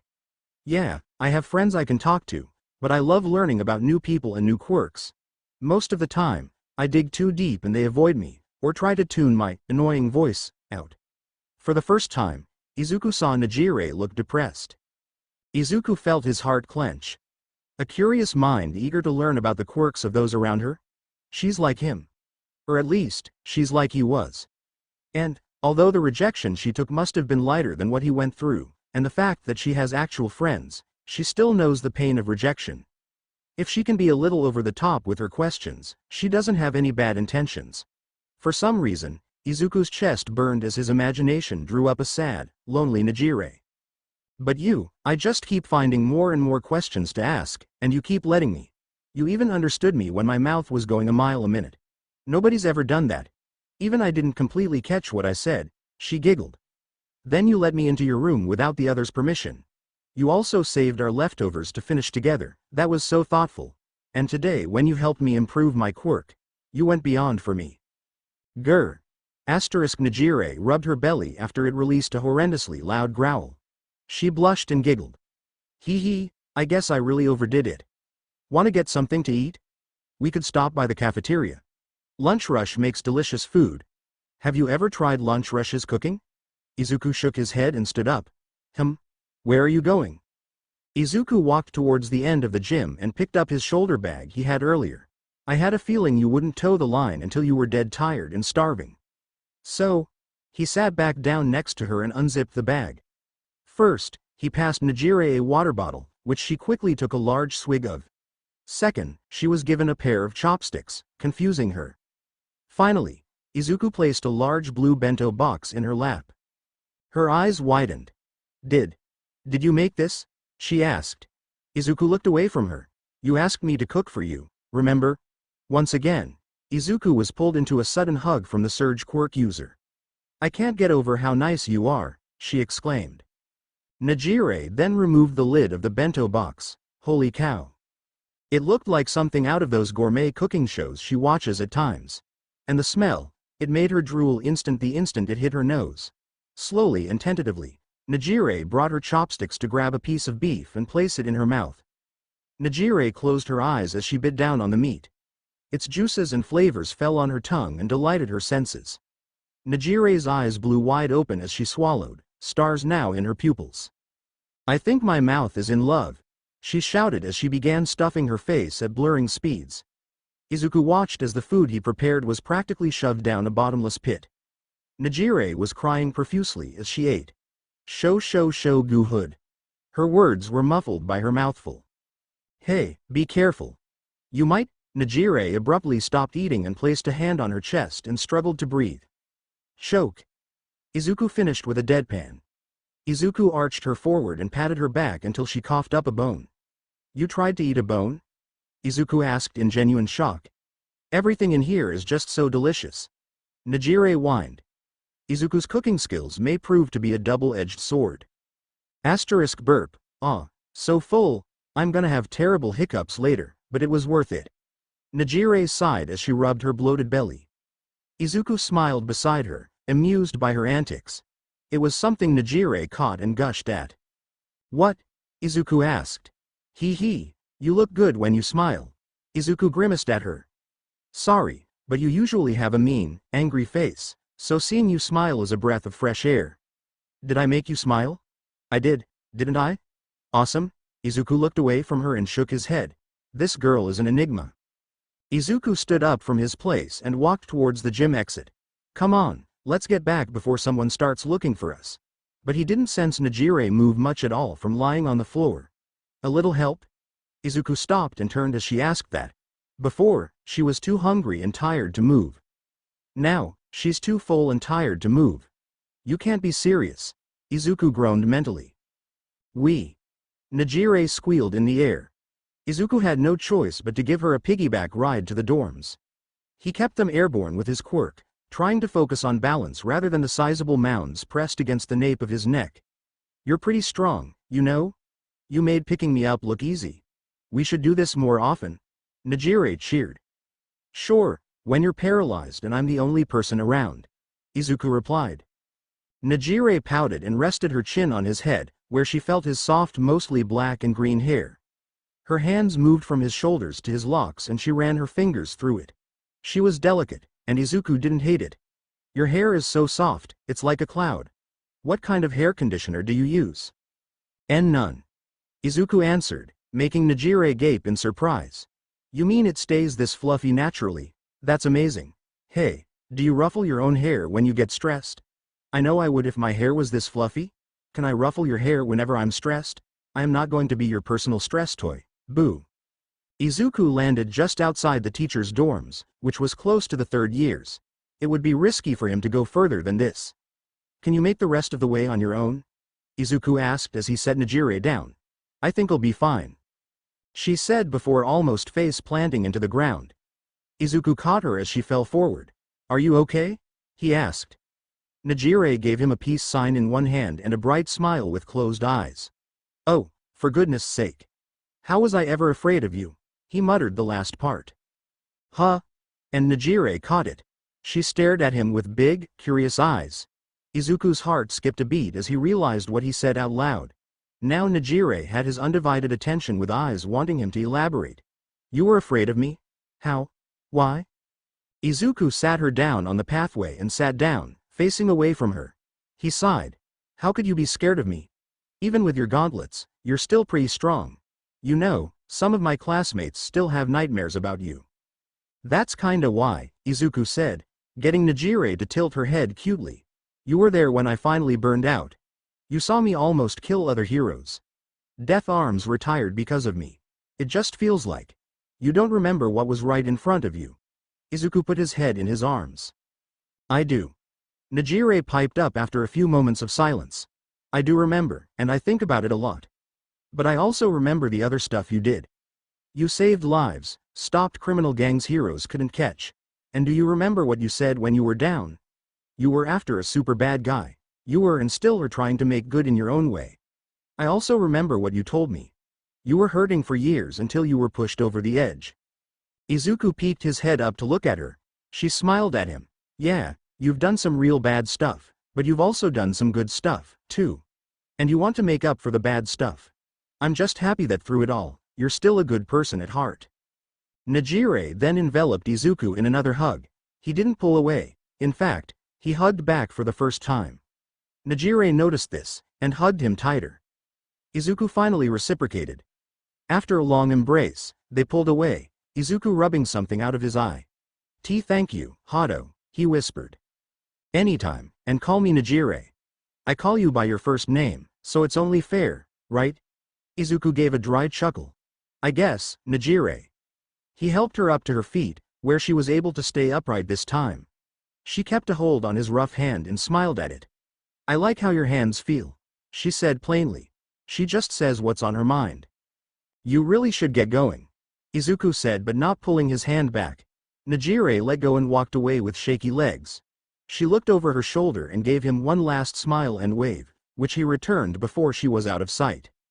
Izuku stood motionlessly in front of the dorms, the wind blowing in his hair. He brought his right hand up to his face and balled it up into a fist multiple times. He could still feel her soft touch on his rough skin. What the hell is she doing to me? Crunch. Izuku flinched at the sound of a crunch.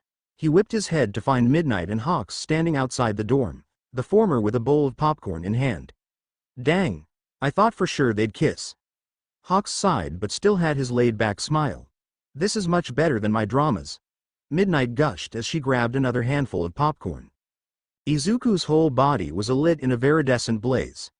A vein throbbed on his temple as he pointed his hand at the eavesdropping pros. That's it, killing ya both. Musutafu apartment complex. After a plane ride from Tokyo, the Yagis, Bakugo and Melissa were back in the former's hometown. It was so Toshinori and Inko could be a short distance away from the kids when they started high school in a few days, though Toshinori and Inko were less than thrilled about it. Melissa, on the other hand, was excited to see her friend's neck of the woods. Sure, it was a hellhole for a time, but restoration efforts have made great strides. Surely, the three of them could spend their last few days before UA looking around town, having fun and making memories to tell her dad. I'm going back to my parents, see ya. Katsuki waved without looking back. Izumi was behind him. Melissa tried following them. Hey, can I come? I'd like to meet your parents, Kachan. The spiky blonde and the brunette stopped out the door. This is none of your business. Izumi snapped with venom. Melissa recoiled. She had never received such cold resignation from someone she calls family. Or at least, called family. Without another word, Bakugo and Yagi left the quirkless behind to stew in her loneliness, again. Scorched graveyard. A train ride from the apartment, Izumi and Katsuki arrived at their destination. The former's old home, and the demolished rubble that was her deceased family member's final resting place. This area was too damaged for new homes to build without risk of collapse. Some feared that living there would allow the devil to possess a host. When someone can do apparently anything, people fear they'll do anything. Hi. Dad. Grandma. Izumi said. Katsuki was there for emotional support as she tried to confront the past. Mostly, unfortunately, the portraits of Nana, Hisashi and Izuku were all burned up in the Green Devil's fire. Poor thing didn't have anything to mourn them with. Part of her wished she followed Izuku's example. When he was alive, didn't let a day go by without praying to Hisashi and Nana. UA is right around the corner. We're looking forward to becoming great heroes. Just watch us. I wish it wasn't from above. I wish you could have a front row seat, Dad, Grandma, and Izuku. Just sit back and watch, like you should have. Then you'd still be here. Suddenly, there was a gust of wind, blowing dust into them and away from the deceased. Izuku's bathroom. Izuku sighed as he let his toned, rugged, scarred, lean yet muscular, perfectly sculpted near-naked body relax in the hot water of his bathtub. Yes, he bathes with his gauntlets. Nezu hasn't given him the key to remove them yet. This was a tactical retreat from Midnight's persistent teasing about his friendship with Najire Hado. The dominatrix said, and these are her exact words, that Hado, her curiosity is insatiable, and she's especially drawn to you. TCH. Damn it, Midnight, she's just trying to get a rise out of me. Hado and I are just friends, that alone is far more than I could ask for. He exhaled his frustrations and tried closing his eyes. Though his body was still, his mind was not. A basic necessity like a bath still felt strange to him. It was a massive upgrade from the bloodbaths he endured on the streets and in middle school. Damn it, here come the flashbacks. The time Izuku was reduced to a barely conscious, smoldering heap by Bakugo, and thrown into Aldera's small koi pond by his thoughtful twin sister to cool off and clean up. He didn't come back up by choice, but because his tormentors weren't done with him yet. The fact that his parents believed that he made trouble for himself but never did any investigation, only sent him to his room, was maddening beyond words. The water in Izuku's bath grew hotter, bubbling and filling the entire bathroom in a thick, scalding steam. He didn't care. He was too caught up in his pain to notice. His quirk cooled down as a more recent memory surfaced, one that made him feel hatred of himself. This one wasn't very clear. He remembers collapsing on the ground after fighting off a gang of criminals. It was when society was collapsing as a result of his actions. He was so exhausted, he couldn't keep up his flames anymore, and his face was revealed. He felt weak, open to attack. "Are you all right?" a voice asked. Izuku's head whipped to where it came from. He saw a family of 4. A mother, a father, a daughter and her older brother. And it terrified him. Adrenaline was running high. He clutched his chest, hyperventilating and scrambling to back away from the confused and worried people. "Hey, easy," the mother would say, but Izuku didn't register her words. He watched as the son approached him apprehensively. What he didn't know is that the boy had a healing quirk, but Izuku's panic overtook him and caused him to hallucinate. He saw an Aldera uniform on the boy, approaching him with smoky palms and a wicked grin. "Back," he muttered. The boy stopped, but he was already too close. "I'm trying to help. Why?" "Shut up. Back off," Izuku screamed as he jumped to his feet and wielded a searing hot blade from his right hand. He lunged at the family with his weapon. "Don't touch me." When he came to, he was standing alone, covered in blood, surrounded by green flames and the dismembered, charred, lifeless bodies of the family that only showed him compassion. He only vaguely remembers screaming, desperate pleading for mercy and roaring fire. He lost his mind. It wasn't the first and it won't be the last. Izuku hated these memories, but he wouldn't forget them if he could. They're what fuel him, they're part of him. The past shouldn't be forgotten. He unplugged the drain and climbed out of the bath. When he opened the door, his entire room became a steam room. He opened the sliding screen door to his balcony to air the place out. He lied down on his bed with just a towel around his waist. He was about to fall asleep, but a vibration on his phone grabbed his attention. "Nejire. Can we spar yet?" The storm brewing inside of Izuku gave way for a faint ray of light to peer through. "Izuku. Ready when you are." "Nejire. Jim Gamma." "Izuku. I'd prefer it."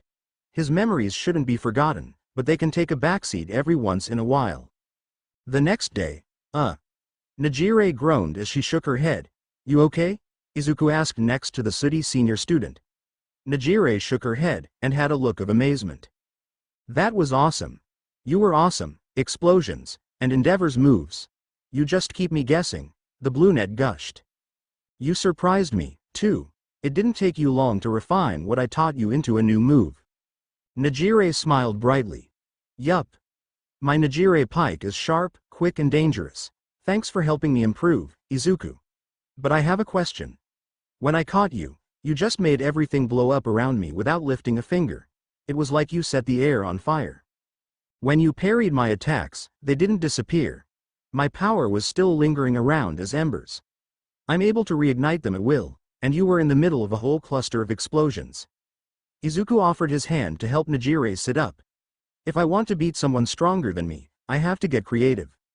Nejire hadn't gone above 50%, even so that was still a high level of power she was working with, and Izuku outmatched it at 10%. Hado shook off the pain and stared at him in wonder. "Holy crap, what can't you do?" All of a sudden, a brown and white blur shot past Nejire and collided with Izuku. The latter put up his arms to block a rabbit's foot to the face. The force of the surprise attack sent him sliding a few feet on his feet. Apparently, commit to one sparring partner. Izuku stopped skidding and had a brief look of surprise on his face. "Is she upset I haven't been beating her up recently?" he wondered. Mirko's playfully aggressive smile was nowhere to be seen, same with her battle smile. It was a scowl and a glare. Even most villains don't get to see such a scorn-filled look on her. "I'm not sure I'll ever understand her, but..." Izuku kept his arms up defensively, green flames igniting in his palms. "I've still got another round in me, you know." That seemed to be just what she wanted to hear. Mirko licked her lips as her battle-hungry grin returned. You're gonna wish you hadn't said that, brat. Out of my way, blue hair, he's mine now. Mirko lunged past Najire and at Izuku. The surge user did as the rabbit hero said and moved herself out of the ring with help of her quirk keeping her a few inches above the ground. She moved backwards towards the wall to watch the two clash. Izuku's fought Mirko, too. I wonder how many times. Was she having a bad day? She looked mad when she showed up, but smiled when Izuku said he'd fight her. I wonder if this is her favorite way to blow off some steam. Najire's train of thought came to a halt as she bumped into something. It wasn't a wall like she was expecting, but instead a pair of long lady legs. She looked up and saw the newest faculty member and soon-to-be heroics teacher of the first years. Lady Nagant. The multi-color-haired woman had a stern look on her face with her arms crossed, making Najire feel like she just got caught with her hand in the cookie jar. Hi Ms. N. Nagant. How are you, today? Kana didn't immediately answer, and lifted up Hado to her feet. Could be better, Kana said nonchalantly. So, you lost your round with him, huh? Najire calmed down and answered. Yeah, though I didn't go all out, he caught me off guard. Hey, you were in the same prison as Izuku, right? Did you two get along? Kana scratched the back of her head. Well, he was the only one who didn't make me want to gag or fill with holes, so I guess. Najire giggled a little. So your quirk is Sniper. You and Mr. Snipe are great at long range. Ever consider teaming up? Nagant's face morphed into a scowl as soon as Snipe was mentioned. Najire recoiled and retracted her question. Your hair is used to make bullets harder than concrete, so how is it so soft-looking and flowy? You're like Izuku. I thought the smoke from his fire would make it all spiky and rough, but it's softer than my pillows. Does it hurt ripping off your hair? If you were to lift weights with your right arm, would it improve your quirk some way? Like a faster cycle rate? What if? Izuku was right, she's a weird one. Nagant thought through Najire's seemingly endless questions. 20 minutes later Mirko and Izuku were still trading blows and Najire was still asking Nagant questions. The latter was wondering if these stamina freaks ever needed a break. Okay. I'm stopping this now. The indigo and pink-haired woman declared as she walked towards Izuku and Mirko who were fighting in close quarters. Najire was surprised. You're going to stop them? How? Aren't they both stronger than you? No offense. Kana stopped in her tracks. Kid, are you forgetting? I'm a teacher, and here at UA. She paused and looked at Najire over her shoulder with a familiar devious grin. We run things however we see fit. The elation Kana felt when Nezu and Aizawa informed her of that. Lady Nagant painlessly pulled strands of her hair, twisted it into a pointed bullet, and readied her sniper arm and aimed at the rabbit and the demon child. Bang! Everyone froze as the sound of a bullet being fired echoed through the gym. Izuku and Mirko were motionless as a purple blur shot right past their faces and impaled the opposite wall. When the initial shock wore off, Mirko growled at the marksman. What the hell? Nagant spoke in a calm, authoritarian manner. You two are bloody and bruised. I don't need you killing each other. To the infirmary, all of you. She turned back to Najire, who had her own injuries she had forgotten about. Without another word, the three of them followed her to the nurse's office. I'm glad she's not my teacher, but she's a good fit for Izuku. They're both scary, Najire thought. UA is much bigger than I thought it would be. A white-haired woman said, standing outside the intimidating gate of the best hero school in the country. To add another layer to her unease, it was her dear husband, Endeavor's school. But Rei pushed down those feelings, remembering why she was here. To wish Izuku good luck for his entrance exam personally. Rei raised her visitor's pass to the gate sensor and was immediately granted access to the school grounds. Hopefully, she could find someone to direct her to the teacher's dormitory. At the same time, a bright blue ball of positivity was flying through the air, ready to depart for her calling as a hero in training. Just 2 more days until Izuku is officially my junior. I'm sure he'll pass the test. He studied so much, I think he knows more than the teachers. I'm sure he'll Who's that? Her eyes wandered to an unfamiliar head of white hair. Curiosity overtaking her, as usual, Najire made a detour to talk to the new face on campus. Rei was startled when a girl in a brightly colored hero costume suddenly landed in front of her. Hey, are you looking for someone? I haven't seen you before, she asked. Ray shook off the surprise and spoke. Why yes, can you help me find the teacher's dorm? Najire smiled and nodded. Sure, follow me. And so she did. Ray followed the bubbly student to where she needed to be, and on the way caught her looking at her hair. I like your hair, Najire said plainly after being caught. Ray blushed slightly. Thank you, I like yours as well, miss. Oh, sorry, my name's Najire. What's yours? I'm Ray. The ice woman held out her hand for a handshake, which the energetic girl eagerly accepted.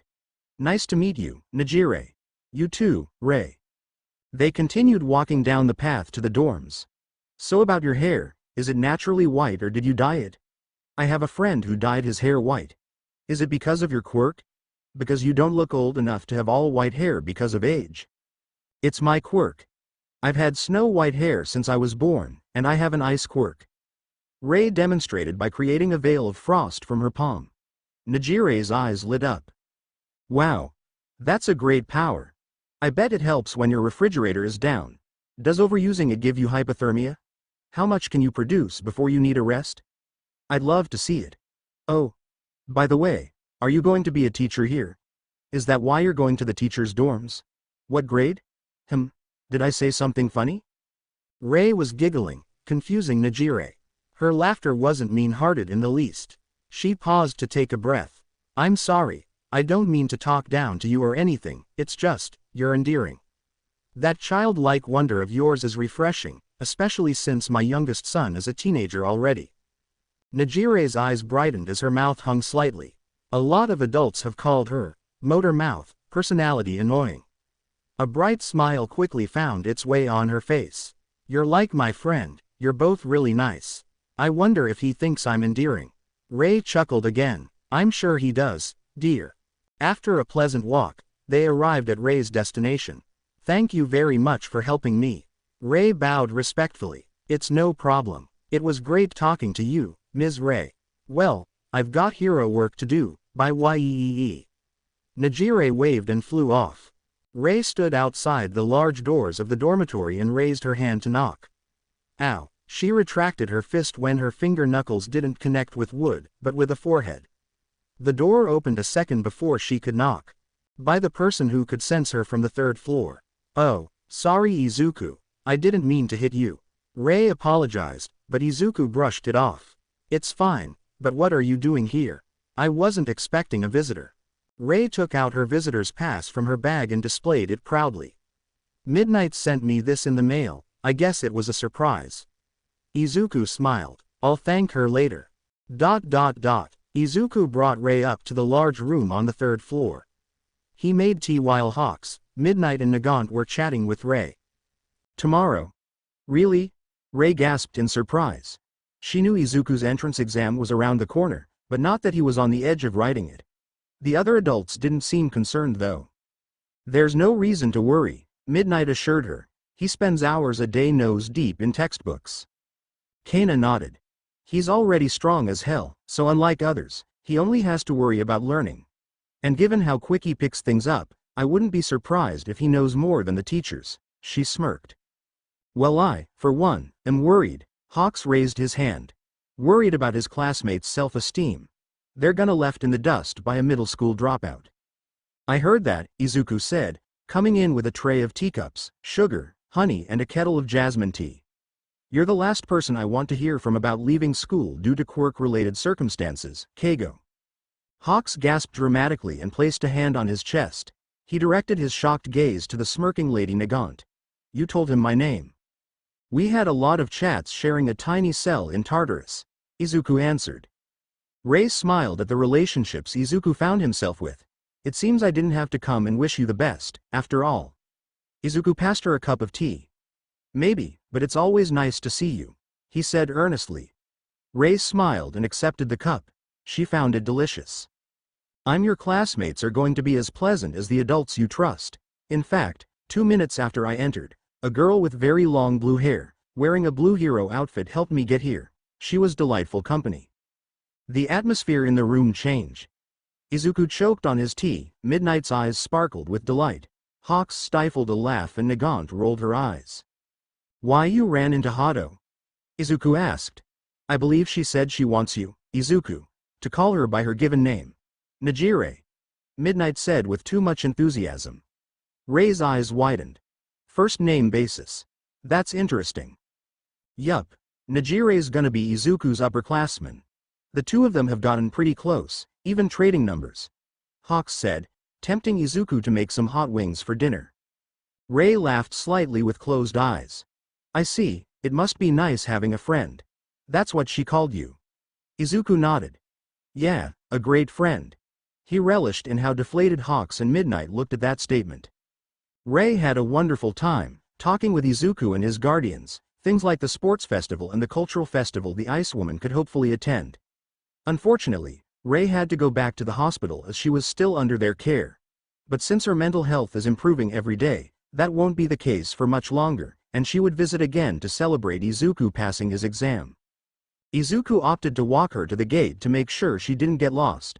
On the way, they ran into Najire again, who was happy to wave Rei goodbye with Izuku. However, she stopped and realized something. Oh, before I forget, I have something for you. She fished through her bag for a few moments before pulling out a rectangular object in wrapping paper. Rei, you didn't have to get me anything, Izuku said. I did have to get you this, and it's something you need. Please take it. Rei held out the gift. Izuku accepted and began tearing through the wrapping paper. Ooh, what is it? Najire asked. Izuku realized it was a picture frame, and paused when he saw curly black hair. He looked up to Rei, questioning eyes, but she just nodded for him to keep going. Izuku slowly tore away at the paper, revealing a framed photo of a man with black curly hair, freckles across his cheeks and nose, warm green eyes and an easygoing smile. He stood proudly with his arms crossed in a male nurse's uniform. The plaque at the bottom of the frame identified the man as Hisashi Midoriya. I'm sure he'd want to see you just before you do something that'll make everyone around you proud. Rei said, though Izuku stood motionless and staring at the portrait of his father. Najire beside him had her wide eyes darting between Rei, Izuku and the portrait of the man that looked like an older version of Izuku. I hope you like. Rei was cut off by Izuku moving at near light speed to give the mother a hug. Rei felt his tears seeping through her clothes as she held him. They stayed like that a few minutes. Rei rubbed his back. I know you miss him. From what I hear, he was a wonderful father. I know he's very proud of who you're becoming. Izuku sniffled and strengthened his hug, almost squeezing Rei. Thank you, Mom, so much. Finally, they separated. Izuku's eyes were producing a lot of tears, more than he thought he ever would again. Rei had a few of her own to wipe away. I'll see you tomorrow. Please take care. With that, Izuku's mother left him and his upperclassmen for the evening. Izuku received a tap on his shoulder from Najire. For once, she was rendered speechless, and was crying as well. Through her tears, she handed him a piece of paper that was also held in the wrapping paper. Through his teary eyes, Izuku only read through the essential. Employee record, surname, Midoriya, name, Hisashi, time employed, 18 years, position, nurse, family, Inko Midoriya, spouse Izuku Midoriya, child Izumi Midoriya, child. Comment from employer. Of all the staff I've had the pleasure of working with, whether they be doctors or nurses or secretaries, I can say without a doubt that Hisashi Midoriya is the most compassionate. Mr. Midoriya has one of the biggest hearts on the planet. His coworkers and I have nothing but positive reviews about his work ethic, his punctuality, his ability to keep a cool head in difficult situations, and, at times, his sense of humor. Every week, I receive at least a dozen thank you letters meant for Mr. Hisashi. Not one patient he has had has left here without a smile. For someone with 2 children and a pro-hero wife who isn't always around, he always finds it in him to put others' needs above his own. We will sorely miss having Hisashi Midoriya, the hospital hero, as some children have callen him. God rest this man's boundlessly kind soul. Another wave of tears hit Izuku as he tightly held the paper and portrait of his father to his chest. Najire held him from behind as he wept, which was very appreciated by the weeping boy. He placed a hand on her arm, and they stayed like that until Izuku was ready to go back to the dorm. When he arrived, he didn't say a word, but his puffy eyes and the picture of his father were all they needed for the time being. Najire. Ms. Rei is your mom, fearful face. Izuku woke up in the middle of the night to Najire texting him at 11 p.m. The shock of Rei's gift took a while to wear off. He wonders if she managed to get any winks in the time she was still soaking it all in. Izuku. Yeah, and an amazing one at that. Najire. When you said Teleki wasn't your mom anymore, I didn't think you'd go and get a new one. Izuku. More like she got herself a new son. We met when I collapsed after a fight on the street. She found me the next morning and bandaged me. She even fed me when I kept coming back to see her. Najire. Smiling face with hearts, so at first, you were like a stray puppy. Izuku. That's one way to put it, I guess. Najire. And your dad, the hospital hero, sounds like an awesome guy. He looked just like you. Izuku smiled fondly as he remembered his early years, when Hisashi was still around. Izuku. He was. I used to pray to him every day, it felt like he was watching me. Najire. He still is, and he'll watch you ace your exam tomorrow. Speaking of, you probably need your rest. A moment passed, and neither one of them put down their devices. Another few moments later, they were still online with each other. Izuku. I'm writing my exam in the afternoon, so a late night wouldn't be so bad. We could keep talking, if you want. Najire. We. Grin party popper partying face. I'm not sleeping tonight. Izuku just realized the consequences of his actions. No good deed goes unpunished, as they say. Exam day. It still feels weird wearing this, Izuku said as he walked out of his room, wearing his UA uniform for the first time. Somehow, he'd let Midnight convince him to wear it as he wrote his entrance exam. It was either that, or he explained why he inexplicably suddenly decided to sleep in. Midnight gave a wolf whistle when he came out. Hot damn. Your classmates aren't gonna be able to keep their hands to themselves when they see you. Izuku rolled his eyes at Midnight's comments. Hawks, Nagant, Mirko and Mount Lady were admiring his uniform and wishing him good luck for his exam. The feeling of having all these people hoping for his success instead of saying it was hopeless. He couldn't help but smile honestly. He walked down the stairs and out the door, where Najire was waiting in her own uniform to match with him. Last night, she asked if she could be his chauffeur. It was an offer he couldn't refuse. Hey, you're finally here, so how does it feel wearing the uniform? Exciting, she asked, as chipper as usual. Izuku gripped the edge of the chest of the blazer as words formed in his head. Honestly, it feels pretty weird. For so long, I was so certain I'd never get to wear this as an actual student.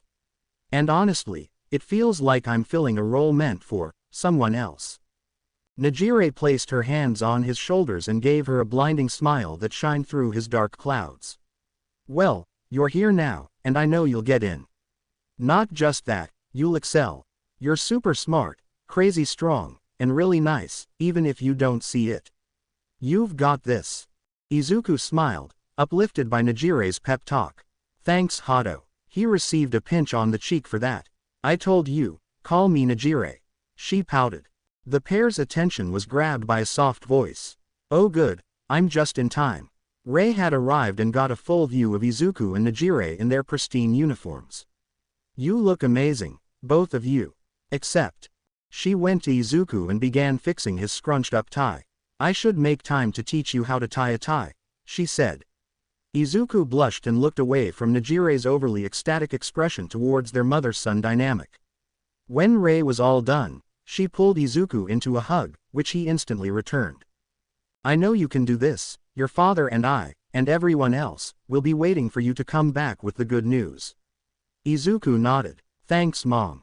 When Izuku let go, his hand was grabbed by his eager chauffeur. Come on, let's get going, she said as she started levitating off the ground. All right. Izuku propelled himself up with cold flames to avoid burning the pavement. Rei smiled and waved them off as they flew. Just before they were out of earshot, Najire had some parting words.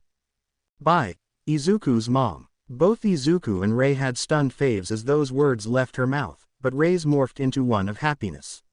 She called me his mom. Meanwhile, what did you just call her? Izuku asked. Your mom. That's what she is, right? Najire asked, and Izuku had a sweat drop. We're just missing some adoption papers. The two quickly made it to the main building, and Nejire was all too happy to show him around. If it weren't for Izuku's scheduled exam, she would have taken him through every square inch of the academy. She settled on showing him the changing rooms, the cafeteria and his exam venue, which happened to be Class 1A's classroom. Nejire opened the large door, and saw a human caterpillar snoozing on the floor behind the teacher's podium. Izuku was caught by surprise, but Nejire wasn't. "Mr. Aizawa, I brought your new student," she bellowed at a pitch and volume that made sleep impossible. The man groaned as he rolled around in his sleeping bag. Nejire cast Izuku a wide smile with closed eyes. She embraced him in a hug, which Izuku returned. Not as quick as with Rei, but he hugged back. "I know you don't need it, but good luck." "Thanks, ha, Nejire, he. After they separated, the blue-haired girl waved him goodbye and went off. Meanwhile, Aizawa was grumbling to himself. "One more year till she graduates, Shota, one more year till she graduates." He breathed in through his nose deeply and exhaled out his mouth. The man sat up in his sleeping bag and made eye contact with Izuku. "Your paper is on the podium. You've got 2 hours. Once you're seated, no getting up until time's up. When time's up, we'll take it to Nezu to grade personally." Izuku nodded. Aizawa yawned and lied back down, and Izuku walked over to the podium. He saw the standard test and reached for it, but noticed there was another document hiding under it. Izuku instead picked up the other document. "Interesting. ...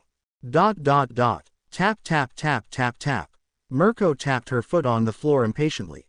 "I think I can see your footprint in the floor," Nagant commented. The rabbit hero scoffed. "If he doesn't pass, I'm kicking his ass." She grumbled. "That won't happen. I'm sure he'll wow us like his assessment test way back when." Mount Lady commented. She still remembers how nonchalant Izuku was when he left hers and Hawk's jaws on the floor. If he pulls something like that again, she doesn't know what she'll do. Rei was the most calm person in the room, humming to herself as she knitted. It was a new hobby of hers, one that relieved her stress.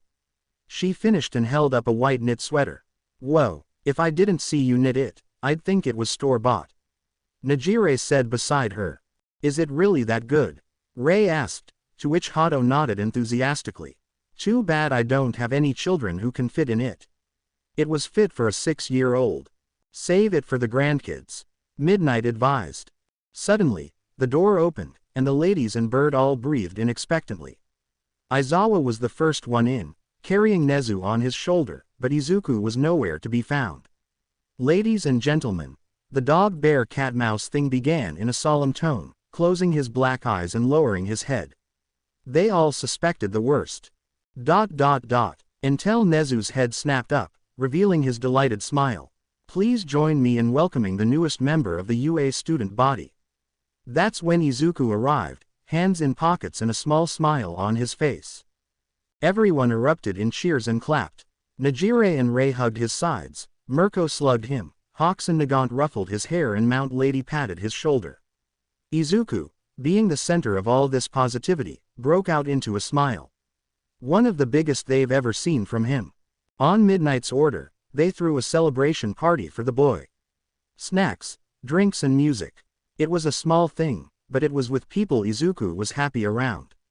It couldn't run very long since Rei had a curfew at the hospital, and Izuku and Nejire had school in the morning. But it was the first party in a long time that Izuku was not only welcome, but the center of attention. "Oh, I almost forgot," Nezu said as he walked up to Izuku, and held out a small red rectangular device in his paw. "The master key to your inhibitor gauntlets. You can adjust how much of your they seal or remove the limiters entirely." Izuku's eyes widened in surprise. All eyes were on him and the principal. "Principal, are you sure about this? You know what I can do?" Nezu nodded knowingly, but still kept his smile.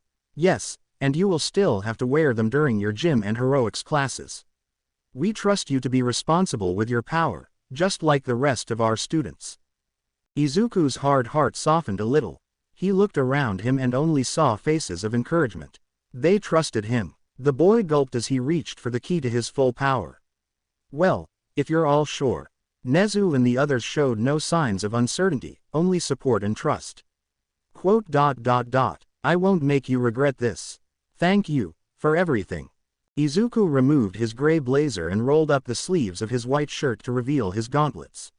He inserted the tiny red key into the port each gauntlet had at the bottom. They both fell to the ground. Izuku's shackles were finally off.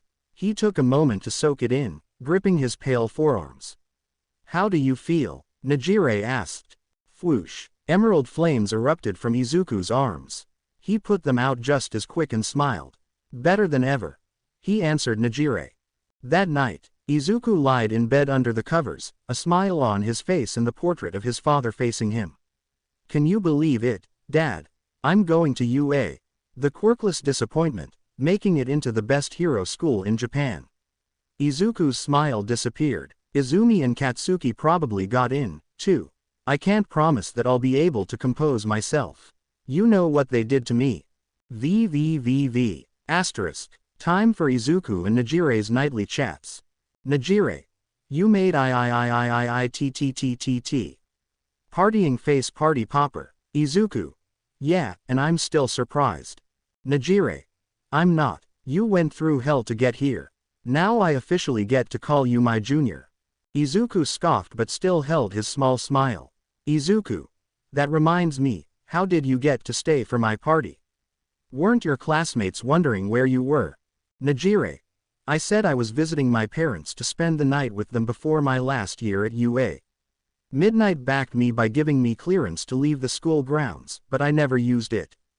Izuku. "Sneaky." Nejire. "Never mind that. You have your first day of school tomorrow. Are you excited?" "I know I am. Making friends, meeting the teachers, even though you've already gotten to know a lot of them, cafeteria food, even though your cooking is better. It's gonna be great." Izuku. "Oh, I forgot to tell you. I'm not going to school tomorrow." Nejire. Nejire. Thought. Fearful face. Nejire. "What do you mean you're not going to school? What was the point of all this if you're just gonna skip? Are you sick or something? Did you accidentally drink some alcohol?" Izuku. "No, see, after my exam, Aizawa, Nezu and I talked. Aizawa said instead of orientation, my class would be having a quirk assessment test before moving into the dorms. He's already seen my restrained level, and knows in actuality I'm league stronger at my best, so I have no need to show up until classes start the next day." Nejire. "Oh, I was looking forward to having lunch with you and introducing you to my friends. So you're just gonna move your stuff to your new room while your classmates are having their test?" Izuku. "No, I'll be watching them from out of sight. Aizawa and I are judging their powers and characters, even if they don't know I'm there." Nejire. "That sounds fun. Lucky, I wanna see what the new first years can do. After they're done, you'll introduce yourself, right?" Izuku. "There's one more thing. Aizawa's seen what I'm capable of with my gauntlets, but he hasn't seen what I can do without them. After my classmates are done, I'll have my own testing in private. We both know I'll be top of the class, but they won't know by how much, so they won't be discouraged." Elsewhere, Nezu was going over the list of accepted UA hopefuls. Yaoyorozu, Ashido, Jiro, Asui, Uraraka, Hagakure and Kirishima. Izuku will be happy to see these faces again. He went further down the list. Bakugo and Yagi. Well, it's anyone's guess how they will take it. He came upon a name he smiled at. Shoto Todoroki. I'm sure he and Izuku will get along. They're Mrs. Todoroki's sons, making them brothers in a way. I have a good feeling about this year. Nezu received a knock on his office door, and Nimari walked in. "Midnight, what can I do for you?" the Chimera asked. "Can I see Izuku's test results? I asked Aizawa, but he said he didn't see them either."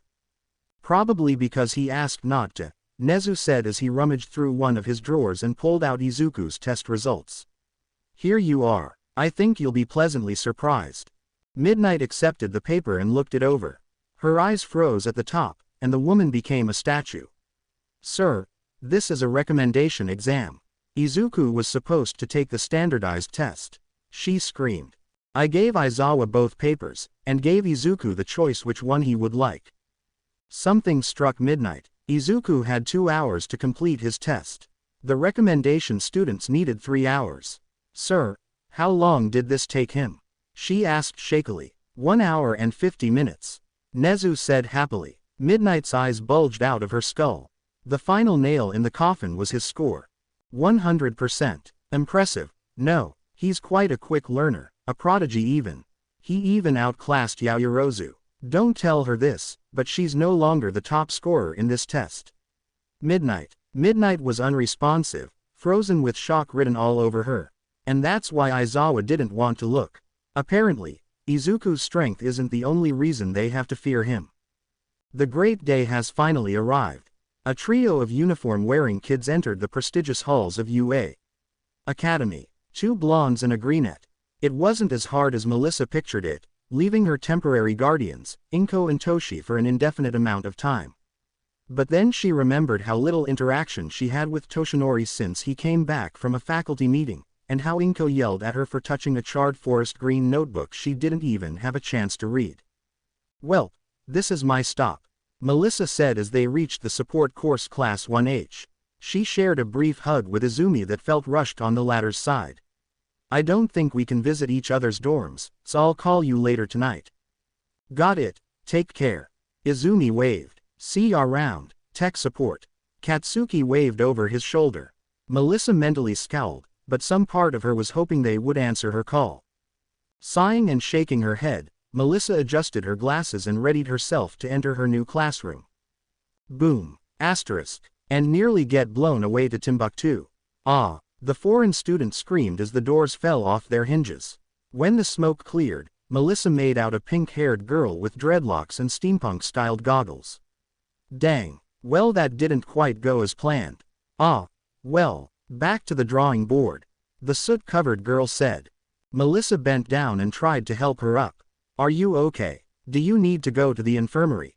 she asked frantically. Melissa was met with golden eyes and a wide smile.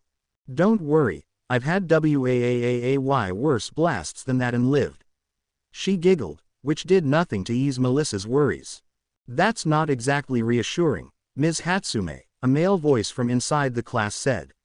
A shirtless man with orange hair and mechanical arm attachments and headgear came out to check on the 2 new students. "And when I asked if everyone was ready to invent, I didn't mean start right away. He. Good things come to those who wait, but great things go to those who seize opportunities," Hatsume said while getting up and dusting herself off. Power Loader sighed and shook his head. "It's gonna be a long year with this one." Finally, he noticed Melissa standing there awkwardly. "Sorry about that, Miss Shield." Melissa Shield, sir." She was a bit on edge after narrowly avoiding being sent to the hospital on her first day of high school. Power Loader pulled out a slightly burned clipboard and scrolled through it for a few seconds. "Ah, there you are, foreign exchange student, Melissa Shield. Well, I'm your teacher, Mr. Power Loader. Welcome to Japan, Shield. You can put your luggage in the back of the class and collect it at the end of the day when you move into the dorms. Would you mind helping Hatsume back to her seat? Assuming it's not Ash." He whispered the last part. "Yes, sir." Hatsume just scoffed. She tried to take a step forward, but nearly fell over. Melissa caught her and swung the Pinket's arm over her shoulders. "Well, this is going to be an interesting year," Melissa thought as Hatsume still held her manic grin. "Hero course, Class 1A. Let's just get this over with," Shoto Todoroki thought, standing in front of the impressive door to his classroom. Just as he put his hand on the handle. "Oi, half in half bitch. That voice. Goddammit, of course they're here too." Shoto turned his head to glare at the approaching figures. "Long time no see, Todoroki." Izumi greeted. "Not long enough." Shoto gave his cold comeback. "Ha, just keep your useless ass out of my way." Katsuki huffed, getting a glare from Shoto. "What was that?" he asked slowly as ice began to form on the door handle. Izumi used telekinesis to get his hand off the door. "You two can beat each other until you feel better later, or whatever you guys do. Come on, let's get to class." While Yagi's words were sound, her tone was arrogant. Behind her, Shoto and Katsuki were sending each other death glares. Day 1 was not going the way anyone would have imagined. Instead of going to orientation, their hobo-looking homeroom teacher made them change into their gym uniforms and meet him outside. They'd be competing in physical tests to gauge their potential as heroes. The one in last place will be deemed worthless and expelled. Aizawa received cries of outrage for that. You think just because one massive threat has been handled, you're allowed to take it easy. The Green Devil was massively powerful, who's to say there won't be another like him? The former #1 hero and his runner-up were effectively defeated by him in the same day. Villains are more active now than in recent years, and there's also the several dozens of pros who have been killed, forced to retire or quit. If you can't face the reality that you have to fight tooth and nail to have some sense of security in this world, you don't belong here. The next person to object can go home now. Suffice to say, no one else spoke up. Good speech, Aizawa, Izuku thought to himself. He was safely tucked away behind a ventilation unit on the roof of the gym while his classmates had their tests in front of him. He looked over his shoulder, and saw people and couldn't help but feel his heart soften. He saw a pink-skinned girl use acid to skate across the 50-meter dash. He saw a frog-like girl hop across with her impressive leg strength. A brunette toss a ball into orbit, and a ravenet literally create an electric motorcycle. He had to use thermal vision on the floating set of clothes he assumed was Hagakure, and he was right. Did she put on a bit of muscle? It wasn't just her. Izuku's actions had left lasting effects on society. Ironically, positive in this case. The kids had seen for themselves how ugly things can get in hero society, and learned that they needed to be strong enough to combat that ugliness. Of course, Izuku wasn't fond of everyone he saw. There was a boy with two-toned hair using ice to slide across the field. One glance at his right side was all he needed. Shoto, Rei's son. That thought stung strangely enough. Izuku also noticed the burn scar on his left side, something Rei confided to him way back when. That's the first thing they have in common, loathing endeavor. A spiky redhead with spirit to go around. He was familiar to Izuku. I know that voice and that energy. Is that Kirishima? When did he go and try to copy Crimson Riot? A short kid with purple orbs for hair. Izuku's chest burned whenever he visibly salivated at the girls. He had taken care of a number of rapists, and he knew the look of one from a mile away. He saw a tall blue-haired boy with glasses, easily one of the fastest students on the field. His quirk was a dead giveaway to who he came from, the Turbo Hero lineage. They have the same engines. Guilt filled Izuku. Unlike Endeavor and All Might, Izuku had no reason to hate Ingenium, and he doubts he'll ever find one. Still, he caused severe physical injury to a good man. And emotional damage to his family, he bets. Every time explosions rang out, Izuku grimaced and internally cursed. He could read Bakugo by the heat he was emitting. He could feel the pride and overconfidence, same with Izumi. It was poison to him. But things picked up when Aizawa glared at her with his quirk. He couldn't hear it, but he could sense his dear sister feeling frustrated. What Izuku didn't know that Aizawa did is that Yagi's body is slowly decaying due to the massive amount of power her body is holding. She's playing a risky game coming to UA and keeping quiet about her condition. She can't just fight from afar all the time. Someone like you shouldn't be here. Aizawa's words echoed in her head. That was the first blow to her delusional bubble. Even if she dismissed it as untrue, it would continue to eat away at her over time. Results: 1. Yaoyorozu. 2. Todoroki. 3. Bakugo. 4. Iida. 5. Tokiyami. 6. Shoji. 7. Ojiro. 8. Yagi. 9. Ashido. 10. Kirishima. 11. Uraraka. 12. Asui. 13. Sato. 14. Koda. 15. Aoyama. 16. Siro. 17. Hagakure. 18. Jiro. 19. Kaminari. 20. Mineta. Mineta wailed about being expelled, and tried to use that to cop a feel of at least one girl. However, before any of them even considered it, Aizawa interjected by saying no one was actually expelled. And that he'd be keeping a close eye on Mineta. After that, and giving Yagi orders to see the nurse about her finger, the students were sent to collect their things and move into the dorms. With that, Class 1A's testing was complete and they were all accepted into Shota Aizawa's class. The shaggy teacher walked away, leaving the kids to chat amongst themselves. Phew, that was nerve-wracking. Glad we're past it, right guys? The electric blonde, Denki Kaminari said. Yeah, That guy wasn't the most welcoming. Honta Siro agreed. I can't believe you actually believed he would expel someone on the first day, Momo Yaoyorozu said to Mineta's near motionless form. I can't believe you would use that as leverage to touch a girl. Kyoka Jiro added. I'm having trouble breathing. Mineta gasped as he clutched his chest. Someone needs to give me mouth to mouth, and it has to be someone with soft lips. He didn't know when to quit. But Jiro was happy to help in a different way. Her way being stabbing a jack into Mineta's chest and pumping painful vibrations into his body. The short stack screamed as his heart was experiencing an earthquake. What the hell was that for? I think you broke a rib. Mineta yelled. Kyoka smirked and twirled a finger around her extended earlobe. There, you're breathing fine now. You're welcome. Everyone had a good laugh at Mineta's expense. Izumi was approached by Tenya Iida. I'm surprised you went so far as to break your finger for a higher score. You ought to reel it in a bit.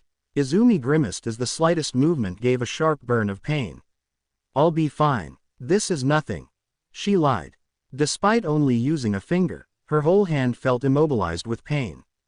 Izumi wasn't used to someone taking pity on her instead of praising her for her accomplishment. She turned from the tall boy, and saw something that caught her eye.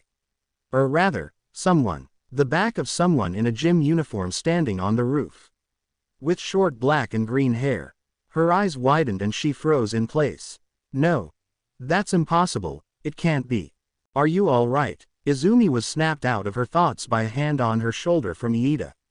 Quit spacing out. We gotta grab our shit. Katsuki yelled at her. Kachan. I think I saw Izuku's ghost. Heights Alliance. Class 1A had moved or were moving their things into what would be their home for the next 3 years. Your twin brother passed? Iida asked apprehensively. Izumi nodded her head, which is why it's impossible for you to have seen him. Katsuki said before going off on his own. How did you lose him? Iida asked. Izumi thought about how to answer him. He was out of the house one day and never came back. We think he was kidnapped. My parents looked for him everywhere. And then the Green Devil appeared. It's been almost 2 years since I've seen him. Iida felt a great deal of sympathy and empathy for his classmate. I can understand. My brother was hospitalized by that fiend more than once. He spoke with hatred at the end. Oh, I'm sorry. I hope he's okay. Iida nodded. Yes, he's still able to continue with work. His resilience is one of the many qualities I admire him for. Izumi gave a light-hearted chuckle. What was your brother like? Tenya asked. The brunette inhaled deeply. We were twins, but ended up real different. He was born quirkless. We had big plans when we were little to be great heroes, but he turned out pretty disappointing. He was timid, not really strong and always stuttered around people. But he still tried to be a hero, even though he didn't have a chance. Now that I think about it, he probably left the house to try and be a vigilante. Look how that turned out. While Yagi and Iida were conversing, a ravenette had come in through the door on her third trip to and from the classroom to collect her luggage. Creating a bag roller made it a little easier. A perplet walked up to her with a surprised deadpan expression. Damn, Yaoyorozu, how much do you need? I did as my parents suggested, Momo said while wiping sweat from her brow. Pack light. Jiro's eyes widened considerably. This is what her family considers light. There's like 6 different bags. Regardless, Jiro picked up 2. Here, I can help you move these. Yaoyorozu smiled gratefully. That would be greatly appreciated, thank you. The two smiled at each other. Oi, ponytail. Unfortunately, their moment of bonding was interrupted by the explosive blonde known as Bakugo. Momo grimaced as he marched over to her. Don't get ahead of yourself just cause you got first place. I'm gonna be the next number 1. Got that? Momo's demeanor didn't show an ounce of being intimidated. To further fan Bakugo's fire, she talked back without so much as a tremble in her voice. I can't deny you have skill, but it's difficult to imagine you being an effective hero with such a destructive personality. Constantly yelling, die, isn't going to make a good impression, nor will your unchecked ego. Katsuki bared his teeth and opened his palms angrily. The fuck you just say? You watch your smart mouth before I leave you flat on your fat ass. Okay, asshat, Kyoka piped up, her earphone jacks twitching in agitation. If you're such hot shit, how did you only end up in third place?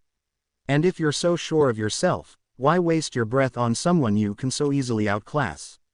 It's the guys that talk the biggest game that are actually full of shit. You're nothing special. Momo and Katsuki were both surprised by Kyoka's intervention, the former agreeing with her aside from the crass wording and the latter fuming with smoke coming from his palms. You freaky-eared piece of. Before a conflict could break out, Jiro's ears went limp and the heat from Bakugo's palms disappeared. Their quirks were disabled somehow.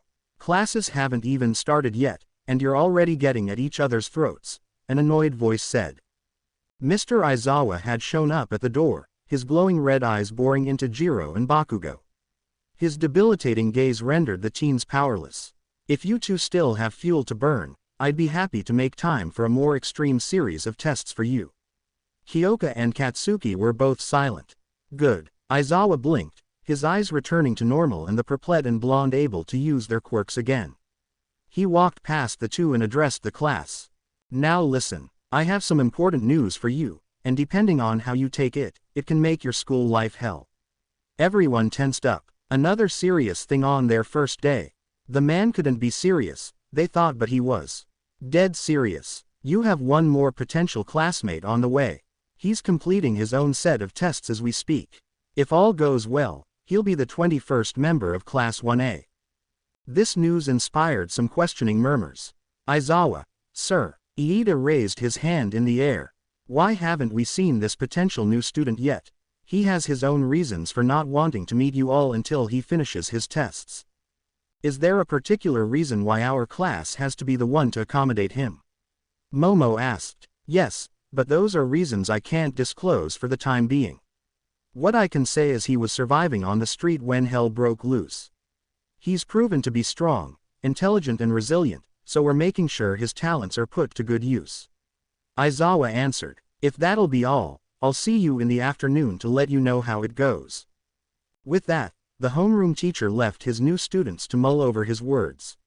Ribbit, a kid our age who survived when society was crumbling. When Suyu pictured who that would be, she imagined a boy with scars and pain-filled green eyes. Ha! Katsuki barked while placing his hands in his pockets. Why did I bother working so hard to get in if UA is letting in street rats? Will you shut up? Jiro asked. He's not entirely wrong, Izumi piped up. Strong or not, he doesn't have formal training. He's probably an amateur at controlling his power. Says the one that can't use her wind pressure move without breaking a bone. Todoroki said from across the room. Geez, these four aren't the easiest to talk to. Kaminari muttered to himself. I hope the new guy isn't as intense. Oh, you poor boy. Later, it was the late afternoon, and Class 1A was done with settling into their new digs.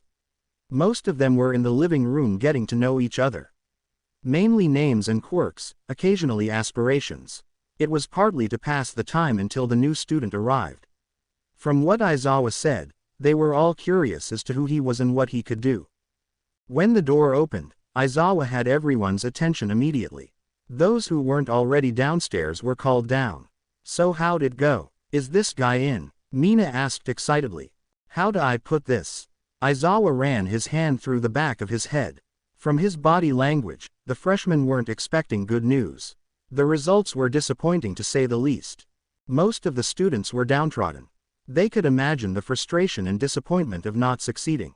Bakugo sat down in his seat and crossed right leg over his left and laid his hands behind his head. What a shocker, he thought sarcastically. Poor guy's probably crying his eyes out. Izumi thought, naturally picturing Izuku crying. Fine, 19 other obstacles is more than I need already. Todoroki thought. Can we at least meet him before he goes? Asui asked, making Aizawa blink. Why would you do that? He asked.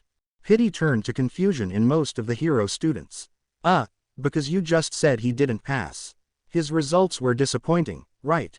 Kaminari said. Flashback. How's it going? Aizawa asked Nagant, who was wearing a blast-proof suit. Let's see, she said holding a device that kept track of Izuku's performance.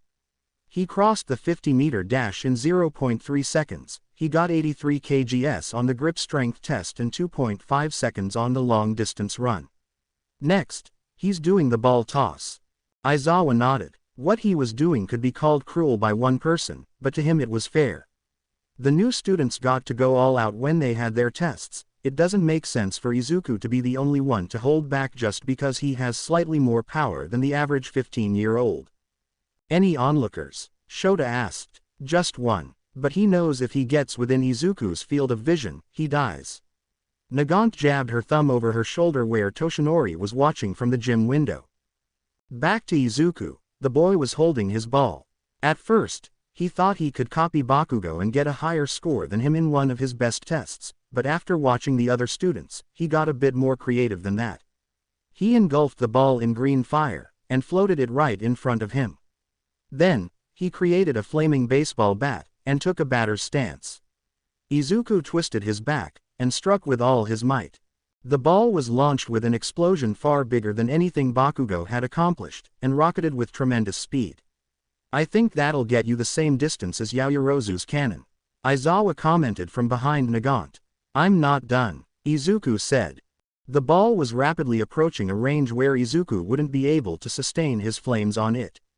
1 second before it was out of his area of control, Izuku thrusted his pointer and middle finger in the ball's direction, causing another massive explosion to further propel the ball. Even from the ground, the heated shockwave was felt.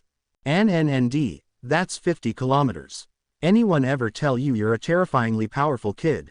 Nagant asked. I'm going to be hearing it a lot soon. Izuku answered. Present. Aizawa blinked again and was met with the confused stares of his students. Oh, no, you misunderstood me. Compared to him, you all are the disappointments. Everyone's eyes blew wide open in shock at that. Mostly everyone shouted. What? Izumi yelled. The fuck? Bakugo finished. The students analyzed Aizawa's features for any hint of this being a practical joke, but his face was as dead serious as it was when he first greeted them. Yeah, and come to think about it, him doing his test without you all was a kindness. If he was with you from the start, the bottom 5 wouldn't be here now. Aizawa said all of that plainly. They thought he was overselling it, but to be honest, he was sugarcoating it. Bullshit, Bakugo yelled, getting up from his seat. If he's so fucking amazing, where is he? I'll show him who's really number 1 around here. Aizawa shrugged. Your funeral. He knocked on the door, signaling the supposed strongest student. Everybody was silent as a boy wearing blue gym pants and a black shirt entered, carrying a bright yellow backpack and a green suitcase. They saw the scars that covered his hands and fingers, and the 2 scars on his face and under his left eye respectively.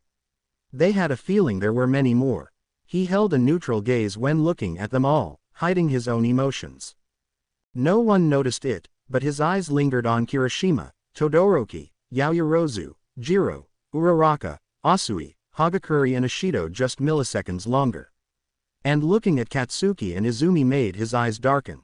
The spiky blonde and the brunette had the most shocked expressions on their faces. What the fuck? Deku, how the fucking shit is he alive? Bastard's supposed to be in the ground. Am I going insane or is that really? No, there's no way it's him. He couldn't survive out there. Even if the devil never appeared, he'd get himself killed in a week. Meet your new classmate, fresh from hell. Aizawa said. Izuku couldn't help but notice the spectacled boy blatantly looking between him and Izumi, obviously comparing the two. He was certain the others were doing it as well, but not so obviously. Regardless, he ignored it and stepped forward. My name is Izuku, he spoke. For 9 members of the class, it was a familiar sound. For a select few, the "zoo" part rang in their heads. It's a pleasure to meet all of you. Aizawa spoke up again. Your room is on the 3rd floor, put down your stuff and... What the actual fuck, Deku? Katsuki roared, interrupting the teacher. He got up from his seat and marched up to Izuku, a furious glare on his face. There was a time when the sight of an angry Bakugo would make Izuku head for the hills, but now it fills him with a desire to break his arms. You're supposed to be dead, ya bastard. I was at your fucking funeral. So why the hell aren't you 6 feet under? Bakugo yelled, pointing his finger at the boy whose glare turned into one of suppressed rage. Did you ever find my body? Izuku asked coldly before grabbing his suitcase and walking away. Katsuki was surprised by his new edge. For starters, Any fear in the biggest coward he knew was undetectable, and scaring him didn't work very well because he was now taller than Bakugo. If he had to compare, he was closer to the rich know-it-all's height. But something came to Katsuki. Aizawa declared him as the strongest. Compared to him, you all are the disappointments. That's insane. It would have been slightly believable for anyone else, but Deku. The weak, quirkless, sniveling Deku. Strongest. The extras are just waiting to be taught a lesson, but him. He should have learned years ago. He shouldn't even be here. The crafty bastard must have cheated somehow. That's the only reasonable explanation, and he's just putting on airs to try and seem tough. Every volatile thought in Katsuki's head made his blood boil, his teeth grind and his palms pop. He took off running to Izuku as he made it to the stairs. Hey! Get back here, you bastard, I'm not done with you. Goddammit. Aizawa thought as he reapplied erasure. This time the second affected was Izuku.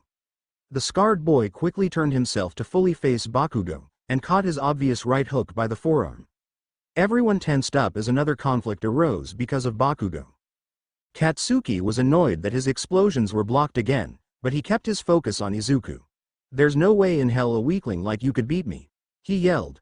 But Izuku stayed silent, his eyes shadowed by his hair. The silent treatment annoyed Katsuki, and he pulled back his left arm. Talk, you damn nerd. Izuku caught his other forearm. Don't touch me, Izuku said slowly, holding the blonde's arms in place and keeping them from budging. When the hell did he put on some muscle? Probably steroids or some shit. Suddenly, Katsuki felt a powerful pressure applied to his forearms, one that only continued to grow. He grit his teeth to try and take the pain, but his facade was fading with every second. Damn you! He roared as he raised his right leg to knee Izuku in the gut, but the boy blocked with his own leg, followed by a kick to make the blonde kneel. The other students didn't know how to approach this. They didn't know who to help or who to yell at to stop. They just stayed quiet and watched in suspense. Katsuki growled and was about to yell another profanity, but it died in his throat when he made eye contact with Izuku for the first time in over a year. His eyes were deadly, full of hatred. They almost held killing intent. When Izuku's venomous emerald eyes met with Katsuki's blood-red eyes, something in him snapped for a moment. Aarggghhh. Fuck! Katsuki yelled as the pain he felt flared up to new heights in an instant. He was still powerless to fight back against Izuku's incredible physical strength.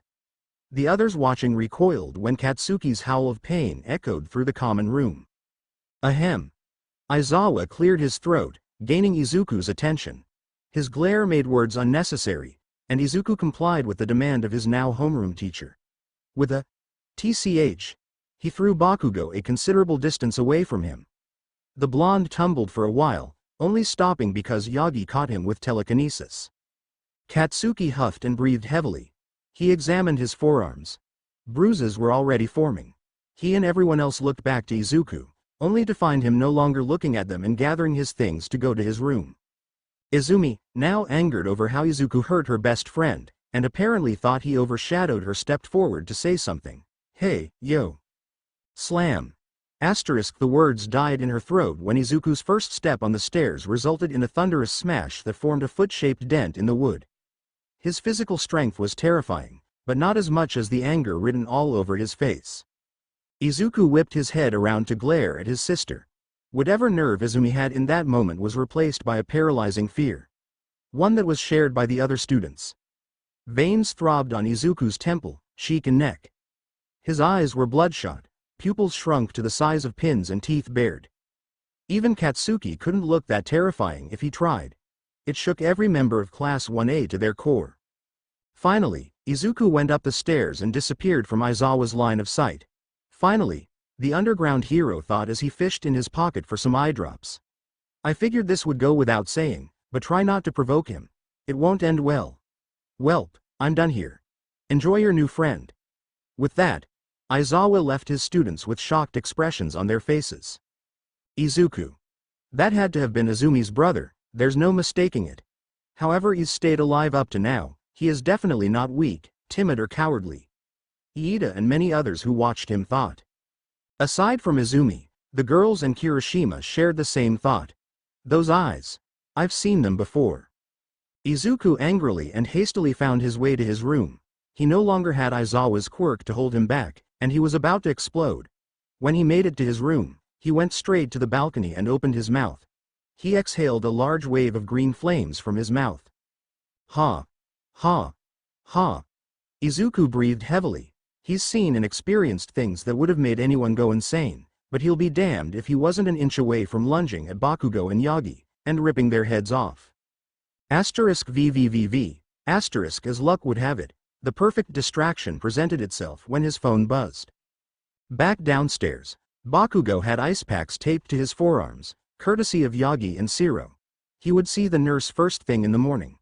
So, the living tape dispenser began, unsure of what to say. Your brother is terrifying. Also very much alive. Yagi grit her teeth. I'm aware. She growled. After all the blood, sweat and tears we put into finding him, he chooses to show up now and ruin stuff. Glad to see he hasn't changed too much. Disdain was evident on her face. That wasn't him. Katsuki said, mostly to himself. Deku was weak. There's no way someone like him could do this to me. He was still reeling from having his forearms wrecked by the so-called weakling. Once he had some form of treatment for his arms, he walked to the elevator to go to his room, Yagi following right behind him. Later on, dinner was brought to the students, and they were told that starting tomorrow, they were in charge of making their own breakfasts and dinners. However, not a lot of them were in the mood to eat. Some of those who did went to their rooms to eat, such as Shoto. Bakugo may have been an asshole to the new guy, but even for him, that was a lot to take. At least he's quieter now, Jiro said while sitting next to Momo at the counter, who had an absent expression and was barely paying attention to her food. Those green eyes, the clear hatred for Bakugo and Yagi. Could Izuku really be Yaoyorozu, you okay? Jiro asked, tapping the heiress's shoulder. Why yes, I'm fine. Apologies, I was just thinking. Jiro sighed. Yeah, that new guy's been on my mind too. I swear I've seen him before. Screw it, I'm gonna go talk to him, Kirishima said resolutely while eating his food. He got up and went to the elevator, but was stopped by someone from the kitchen. The others asked why he thought it was a good idea to talk to him when he was clearly in a volatile mood. So just leave someone who survived the Green Devil's hell to himself instead of trying to help him out.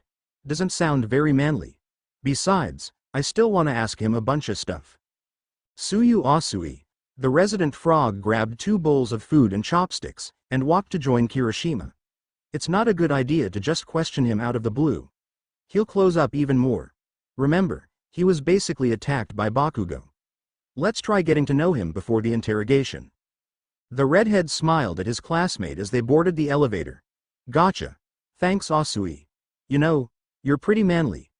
The frog's sweat dropped at that remark. I'm going to take that as a compliment, and call me Sue. Meanwhile, so your classmates know you're the strongest but not by how much. You were super angered by your old friend and sister, and now they're all terrified of you? Najire asked on speakerphone. Yup. All things considered, it could have gone a lot worse, Izuku said while finishing up unpacking his things.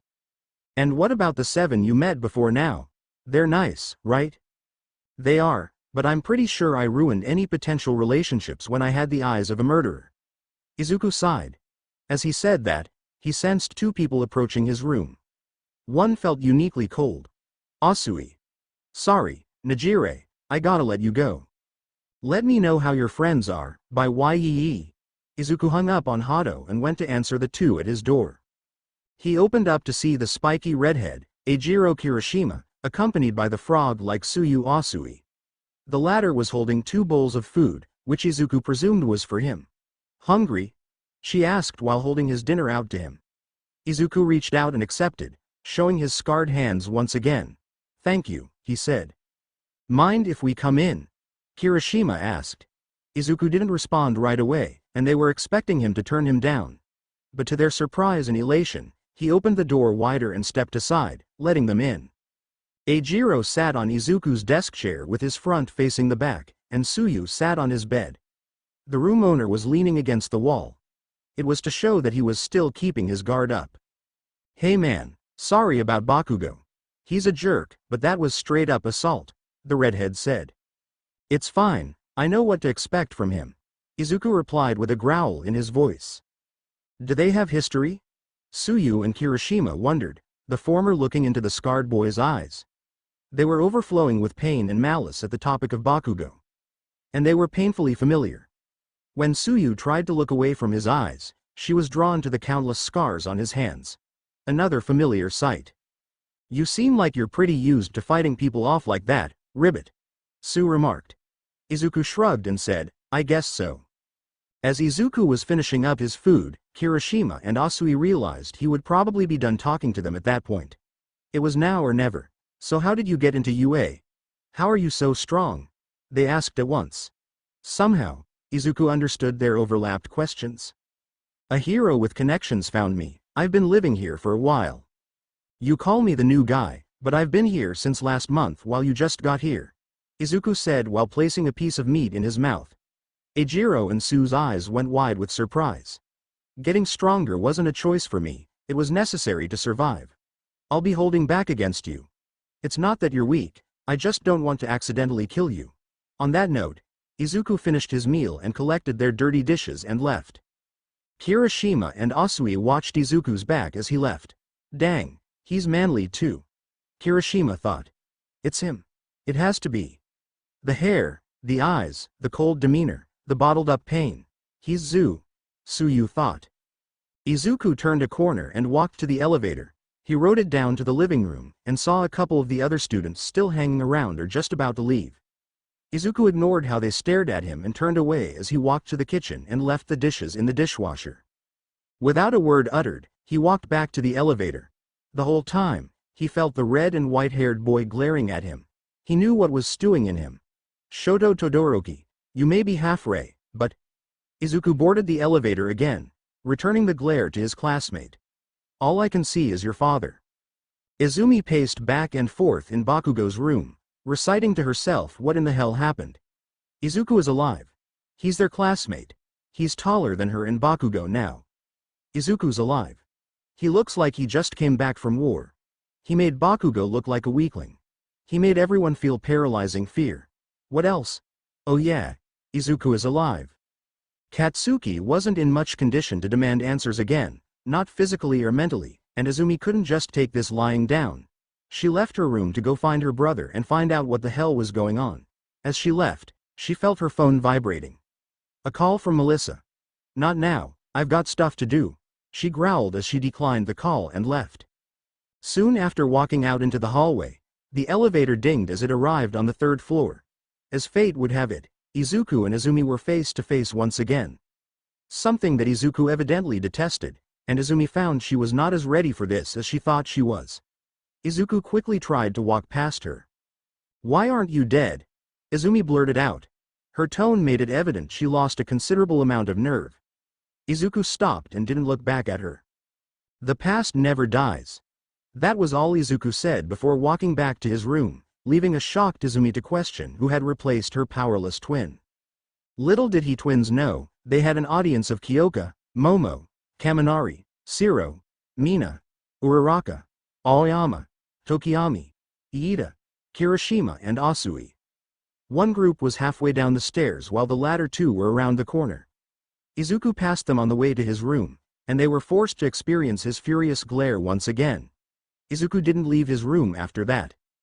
Hopefully, things would be better tomorrow. Wishful thinking. While Izuku was meeting his classmates, Toshinori was sitting by himself in the teacher's lawn. He couldn't believe what he saw mere hours ago. Izuku's tests were outstanding to say the least. For the speed tests, he couldn't even follow his movements. For strength tests, he was among the physically strongest in his class, and that was without his quirk. And the ball throw. He incorporated the abilities of Yaoyorozu, Bakugo and Izumi in that one. Creating a bat, telekinetically keeping the ball steady for him to hit, and blasting it off, twice. Strength aside, Izuku was a completely different person. Throughout the test, he had this aura of wanting to isolate himself. That wasn't very different from before, but now it feels like he'll hurt anyone who gets in his personal bubble. Toshinori knows he's had his good moments with some of the students, but most that was before he reduced a neighborhood to a scorched graveyard. And he's exponentially stronger than his classmates, and the teachers. What if he loses control? A very plausible concern, one that made All Might himself tremble and gulp with fear. All Might's attention was grabbed by the sound of the door sliding open. I wasn't aware you were still here, Nezu stated as he entered the room. Something on your mind, All Might? The blonde man gulped. I should be at Class 1A's heroics lesson tomorrow, sir, he said. Nezu's smile disappeared. May I ask why you feel that way? Toshinori bit his lip and debated how to express it. I want to show my son I'll be there when he needs me. Nezu sighed. He would have believed that if he didn't see All Might's fearful eyes. He's afraid that Izuku will lose control and injure or kill his rapidly weakening daughter, or Bakugo and the other students. I thought we discussed this. Ms. Tsutsumi will be with the students on their first heroics class. Your turn will come soon after. Izuku knows you're a teacher here. Shouldn't he have one decent day of classes before he faces you? Nezu was being nice about it, but All Might didn't like the idea of waiting. Nezu sighed. Yagi, you retired as a hero so you could dedicate yourself to teaching and give the students, two of whom are your children, your undivided attention. And so I can atone. Yagi quickly followed up. I'm a main factor as to why Izuku became the Green Devil. Countless lives were lost as a result of my choosing to neglect him. That's why I am here, as a teacher. To repay my debt to society, and to make amends to Izuku. A noble sentiment, Nezu couldn't deny. All Might was making an honest effort to right the wrongs of the past, but he missed a few details. As the principal walked out of the room, he had one more thing to ask. You didn't finish reading his notebook, did you? All Might took too long to answer that, and Nezu left him in shame. The next morning, Heights Alliance. Suyu walked out of her room in her school uniform. As she walked, she had a persistent thought on her mind since last night. Izuku is Zu, but that revelation brought about even more questions for the frog girl. Zu stated he has a thermal vision quirk, which is how he found her siblings when they got lost. A sensory type like that should have placed him closer to Jiro in the Aizawa's ranking. Not enough to put everyone else in class to shame. Which left her to wonder, what is Izuku's true quirk? Yon mornin', Suyu's attention was grabbed by a voice from behind her. The lively, pink-skinned girl approached her. Good morning, Ashido. It doesn't look like you had a great night's sleep, Asui stated with a finger on her chin. The pinkette nodded while trying to wipe away the tiredness from her eyes. Had a nightmare. It's not a new one, but it's been a while since I've had this one. Ribbit, what was it? Asui asked. Well, it's based on something that actually happened to me. I was in the area where Endeavor and the Green Devil first fought. Kirishima and Toru were there in real life, but in my dream it was just me alone in a building while the hotheads were trying to kill each other. The building collapsed and I was trapped under rubble. The last thing I remember was someone finding me, but it's hazy. Suyu croaked in fascination. I remember hearing about that on the news. The figure who found you was probably the Green Devil, like in real life. Mina scratched her head. Nah, he wasn't on fire. That's a pretty hard detail to miss. I dunno, dreams are weird. Thanks for listening to me, though. Sue nodded. The two of them made it to the elevator.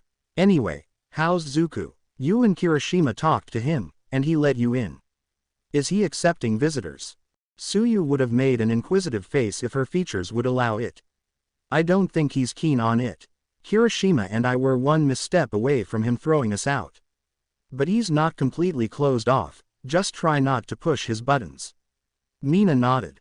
Meanwhile, on the other side of the dorms, a couple of guys were asking Kirishima for details on their new friend, as Aizawa sarcastically put it. Izuku's not a bad guy, but he's carrying a lot of baggage. I bet he'll open up a bit more during breakfast. I make a killer omelet. The students had questions. Aizawa said that from today, they would be cooking for themselves, the only exception being lunch at the cafeteria prepared by Lunch Rush the gourmet hero. Now, most of them come down to the dining table and find a whole breakfast buffet freshly cooked for them. Woo, free breakfast. Kaminari cheered. It smells delicious, Uraraka said while salivating. Was Mr. Aizawa deceiving us again? What would be the purpose of giving us an unforeseen meal? Is it another test? Iida wondered, before being shoved out of the way by Bakugo. Shut it, I'm hungry. he shouted while grabbing a plate and filling it. And he's back. Jiro mentally groaned. Shoto wasn't far behind, walking towards the soba. It's even better than it smells. Uraraka squealed in delight. Everyone else who was feasting agreed.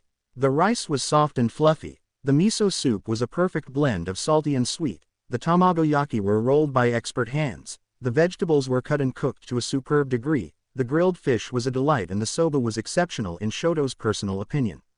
Momo commented that the food was on par with her home cooks, which spoke volumes about how skilled their chef was. However, there were 2 members missing from the delightful meal. Someone needs to get Yagi, she's totally missing out. Toru said, she's busy calling her parents. Don't bother her, extras. Bakugo said, being the only one not in a good mood. Katsuki distanced himself from the others, opting to stand and eat his food in front of the window. In the reflection, his eyes kept traveling to his forearms. They were still sore, and the sight of the bruises made him sick. Knowing that Deku of all people left lasting damage on him. We've got our first heroics class today. I'm gonna murder that bastard. Now with the other missing classmate. I'll get him, Mina announced with freshly plated culinary art. Food like this is sure to put a smile on his scarred face. It sure made my morning. With a glowing smile on her face, she went to the elevator. Ashido, wait, Iida stopped her. You'd be venturing into the boys' section of the dormitory. Asui went last night to accompany Kirishima, so I implore you to make the same sound decision and... Ding. VRRRM. Asterisk. The elevator left with its pink passenger. Kirishima patted the back of the now disappointed Iida. You tried, man, you tried. Meanwhile, Mina bounced through the hallway of the 3rd floor, looking for a plaque that read, Izuku. When she found it, she knocked on the door. Hey Zuku, someone made a killer breakfast. You gotta try it, I brought you some. She received no answer and tried knocking and yelling again. If you don't get out here, I'll scarf it all down and give you an empty plate. I know I already ate, but it's just that good. Still no response. Don't say anything if I can come in your room. Not a peep was heard, and a grin appeared on Mina's face. She swung the door open. Breakfast in bed. I'm spoiling you. The room was empty to Ashido's confusion. The bed was made, nothing was out of place or disorganized, there wasn't a sound from the bathroom, so he wasn't showering. Did he leave already? Someone's an early bird. I hope he ate. As Ashido left the boys' room and went back to the elevator, she realized something.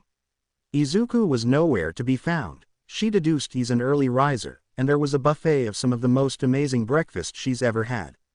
Her dark eyes widened in realization of who cooked this heavenly food. Zuku, you angel.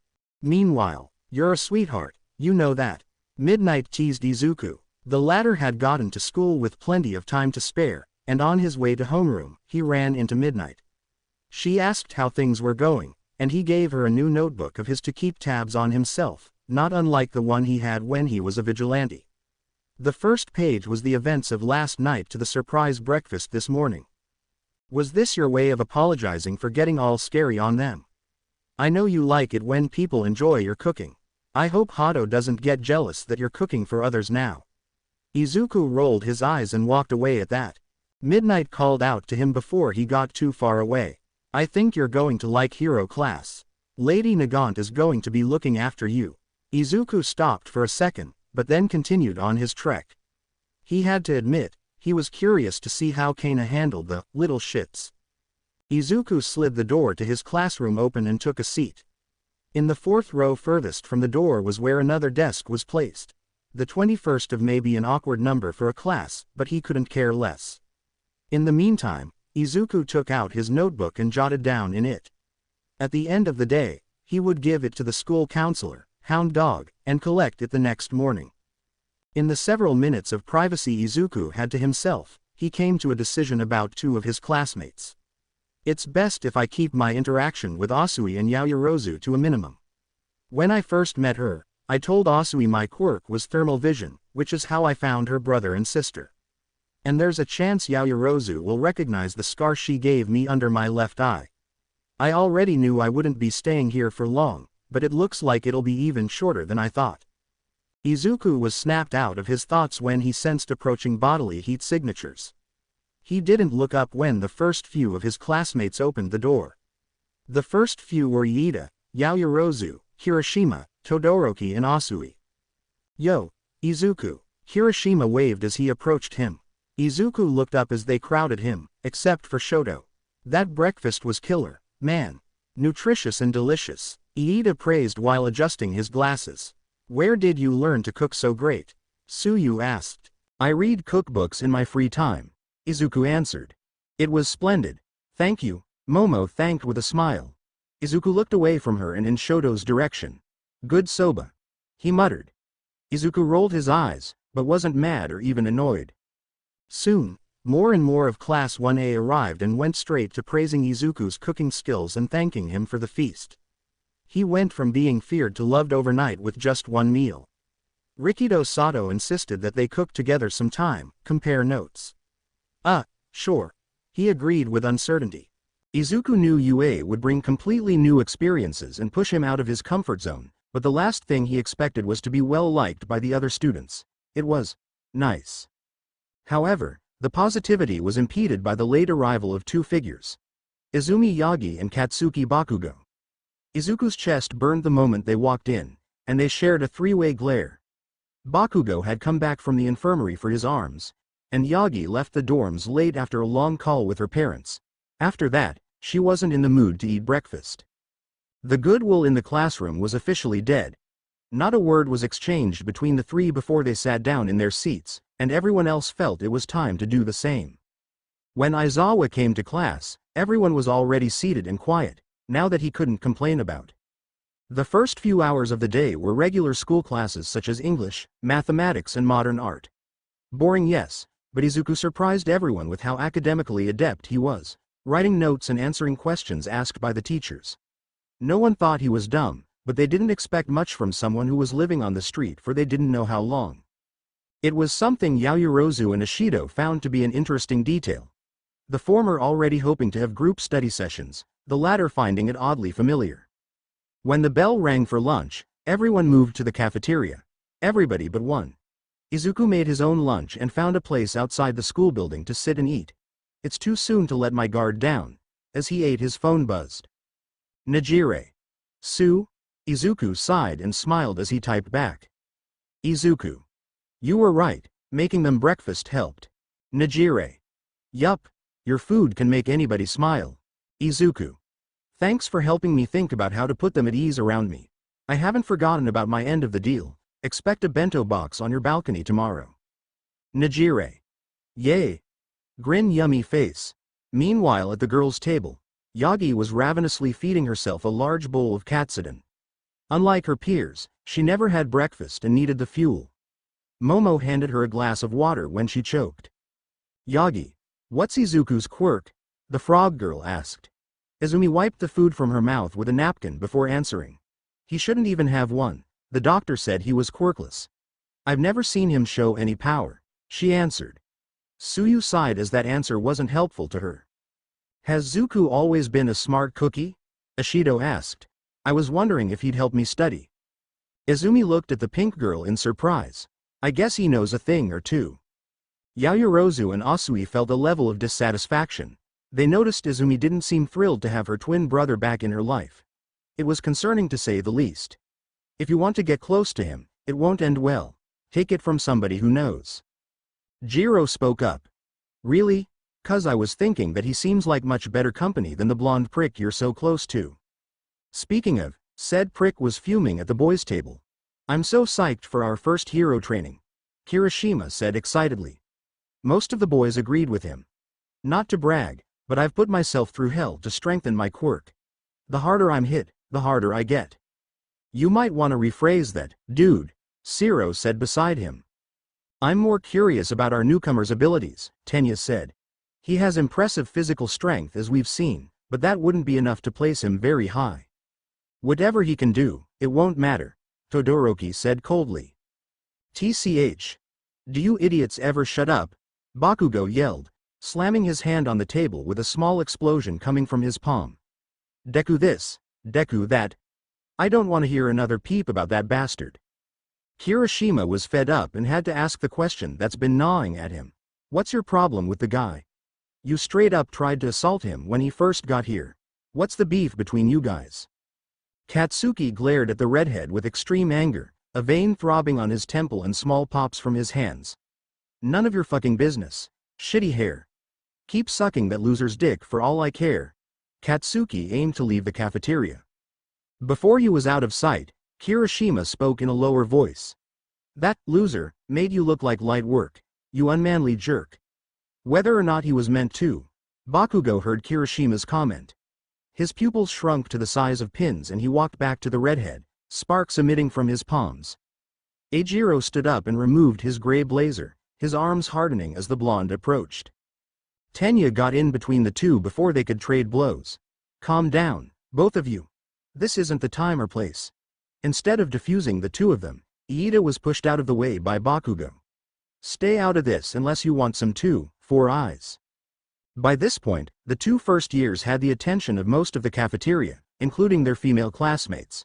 What the hell are you doing? Jiro yelled. Deku can wait until I've murdered your ass, Katsuki said. Try it, you coward, Eijiro said. Have you both lost your minds? Yaoyorozu yelled. Disarm your quirks before you do even more damage. Shove it, cow. Bakugo yelled. That's it, Kirishima moved to grab Bakugo's collar. However, as he did, a spongy and strong appendage coiled around his waist and kept him from advancing to the grade of bastard. The hardening quirk user looked back to see Asui holding him back with her tongue. Su, Eijiro yelled in surprise. Katsuki took advantage of this and readied his signature right hook. Die.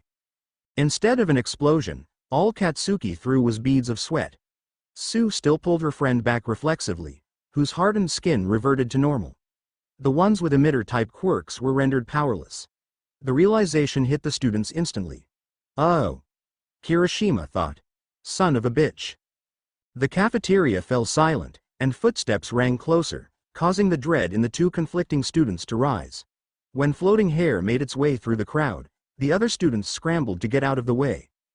Bakugo and Kirishima were stared down by glowing red eyes. You 2 couldn't wait until your training to trade blows? Mr. Aizawa asked, grabbing his capture scarf. Suyu retracted her tongue to be able to speak. Mr. Aizawa, how did you? Shota didn't wait for Asui to finish talking before restricting Katsuki and Eijiro in his scarf. It was brought to my attention, by apparently the only rational mind here, that the blonde problem child was causing conflict with another student. Katsuki growled at being called such a ridiculous name, but someone else would think it was karma. Just as everyone was wondering who reported it, Izuku made himself seen from behind Aizawa. I heard and saw it from the entrance, and went to find our teacher. Kirishima lowered his head in shame, but Bakugo growled, anger filling his body. He glared at Izuku hatefully, wanting to blow his face off but lacking the ability to. My office. Now. The underground hero's eyes then shifted to a nervous Asui. You too, he said while looking at her. Ribbit? Su croaked. Momo stepped in the frog's defense, but sir, Asui only used her quirk to de-escalate the situation. Aizawa blinked, and erasure came undone. I need a credible witness, and to chat with her about using her quirk without permission. Su gulped and hung her head low. Jiro wasn't in agreement with that notion. That's ridiculous, but she was cut off by Suyu raising a hand at her, wordlessly asking the purplet to let it go. With that, Aizawa dragged off the spiky-haired boys with Suyu walking behind them, and Izuku behind Su. After an interesting lunch, the students of Class 1A headed to the changing room to get ready for their first heroics class. However, they weren't as excited for it as they were earlier. Because of the now confirmed biggest asshole in their class, the rest of the school might see them all as nothing but a bunch of delinquents. Not only that, but 2 of the 3 who are seeing Aizawa may miss out on this. I feel bad for Kirishima, Kaminari said, with the boys murmuring in agreement. It makes me wonder what school Bakugo came from to believe he can act so undignified, Iida sighed. I'm just glad Izuku did the right thing and brought a teacher. What about Asui? Isn't she going to get punished? Mineta asked. I doubt it, Shoji said. She used her quirk, but only to reduce the problem. I'm sure Aizawa will let her off easy. Sato punched his fist into his palm. Did you guys see Izuku when he looked at Bakugo? It looked like he wanted to murder him just as bad as Bakugo does. Shiro groaned. And just when it felt like he was starting warm up to us. Meanwhile, on the girl's side. Narcissistic, egotistical, brash, asshole. Jiro grumbled to herself. It's official, she hates Bakugo, and most of her peers weren't far behind. I hope Sue is okay. Toru said sadly. Izuku went with her, maybe he'll try to cheer her up. Ochako said, trying to lift the mood. He made a smart decision, alerting Mr. Aizawa, but I'm sure he'd rather handle Bakugo personally again. Momo said. I think I would have helped him. Kirishima didn't deserve to get dragged down with that asshat, Ashido shouted. Throughout everyone's opinions, Izumi was speechless with an unreadable expression. Jiro confronted the greenette. Aren't you going to say anything about how your best friend was talking shit about your brother and got scolded by Aizawa again? Seriously, Yagi, you've got bad taste in friends. Azumi's face was readable at that. It was one of clear annoyance. Kachan doesn't lose his temper without reason. Don't forget, Kirishima was more than willing to swing at him, too. A lot of the other girls looked at her like she was insane. It was silent for a while, until Mina sharply inhaled through her nose. I get wanting to defend your friend. But are you insane? Dickhead lost his temper before Izuku even did anything. And you don't even seem to care about your own brother. Did he really get kidnapped, or did he just need to get away from you? Izumi, and many of the other girls looked at Mina in shock. Here she was saying that Izuku ran from home because he was sick of her. Izumi wasn't angered because of the accusation, she was hurt that it was the truth. But she couldn't let Mina know that, so she feigned outrage. Don't pretend like you know me, Kachan or him. With that, she stormed out of the changing room. Uraraka, Hagakure and Jiro wondered if that should have been handled differently. But Yaoyorozu and Ashido. The pink-skinned girl remembered watching a news report a while back with a friend of hers.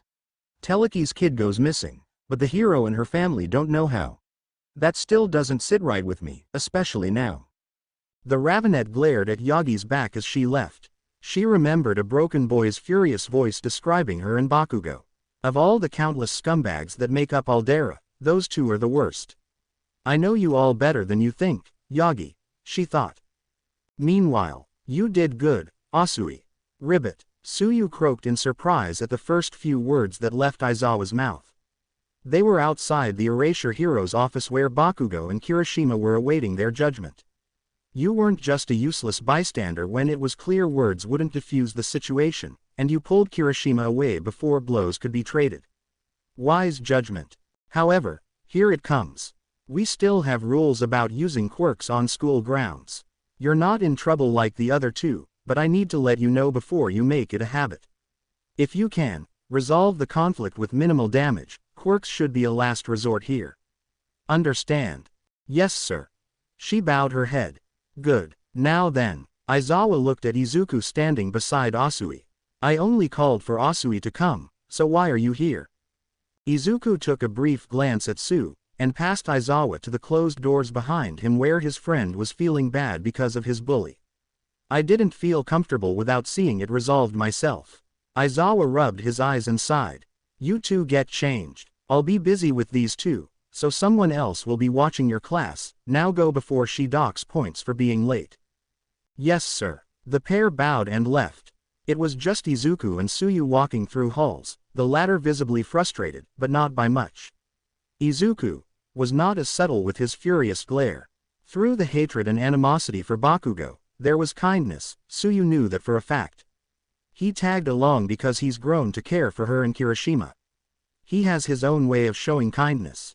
They parted ways at their gender-divided changing rooms, the boy having one resounding thought. It was bad enough what Bakugo would do to me, but if he or Yagi hurt any of them, I'll kill them myself. Gym Gamma. 17 members of Class 1A were gathered in the building next to where they had their quirk apprehension test with Aizawa. To their disappointment, instead of wearing their hero costumes, they were in their gym uniforms and waiting for their teacher and hopefully more than one of their classmates. The boys noticed that the atmosphere around the girls felt thick. As they were getting changed, they heard yelling, and now 3 of the 6 of them had glares on their faces. Everyone turned their heads to the sound of approaching footsteps. Izuku was coming, and to their relief, Suyu was with him. They both went to their classmates and were questioned. "So how'd it go?" Jiro asked. "Mr. Aizawa said I did the right thing, but to not always resort to my quirk to solve disputes." "You acted calmly and rationally," Yaoyorozu said to Su, smiling in her direction. "It could have gone worse if not for you, Asui." Suyu blushed and smiled. "Ribbit, thank you, but please just call me Su." Meanwhile, Izuku was asked about the metal guards on his arms, and simply said they keep him in check. They were curious, but didn't press further. They could see he was visibly pissed, and it was no wonder why. Mineta took it upon himself to try and cheer Izuku up in his own way. "Look dude, I know you're upset about your buddy is missing out on this. But just wait till you see our teacher. Curves for days." The bald-headed boy salivated, not helping Izuku's mood at all. "Mineta," Iida began to chastise while chopping his arm through the air. "You can't talk about one of our teachers in such a degrading way. It's unbecoming. She'll put a bullet in you," Izuku said darkly. "And she'll put a bullet in, what?" The class became silent when their teacher arrived. "I guess this is all I'm getting for today," she said apathetically. A tall, mature woman with multicolored hair in a low-hanging ponytail, wearing a sleeveless purple dress, rust-brown utility belt and white and gray combat boots with steel toes. Her facial expression, like Aizawa, made it clear she wasn't going to tolerate nonsense. "Like I said for those who were in class, I'm your heroics teacher for the day, Kana Tsutsumi. My hero name is Lady Nagant. Go with whichever you want.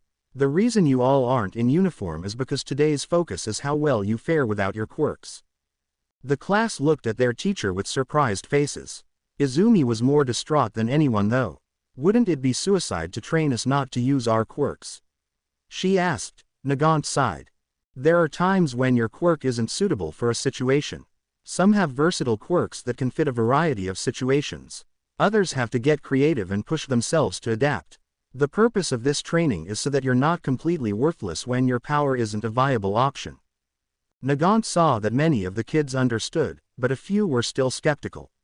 "I'm keeping it simple for now, but all of you will be put in various situations where you'll struggle, and be graded not by how easily you get through it, but by the effort you put in to adapt. Prove to me that you're strong, not that you have it easy." Kana's reasoning was more than valid. Her lesson was focused on overcoming weaknesses. "You'll be doing one-on-one sparring, everyone goes at least once.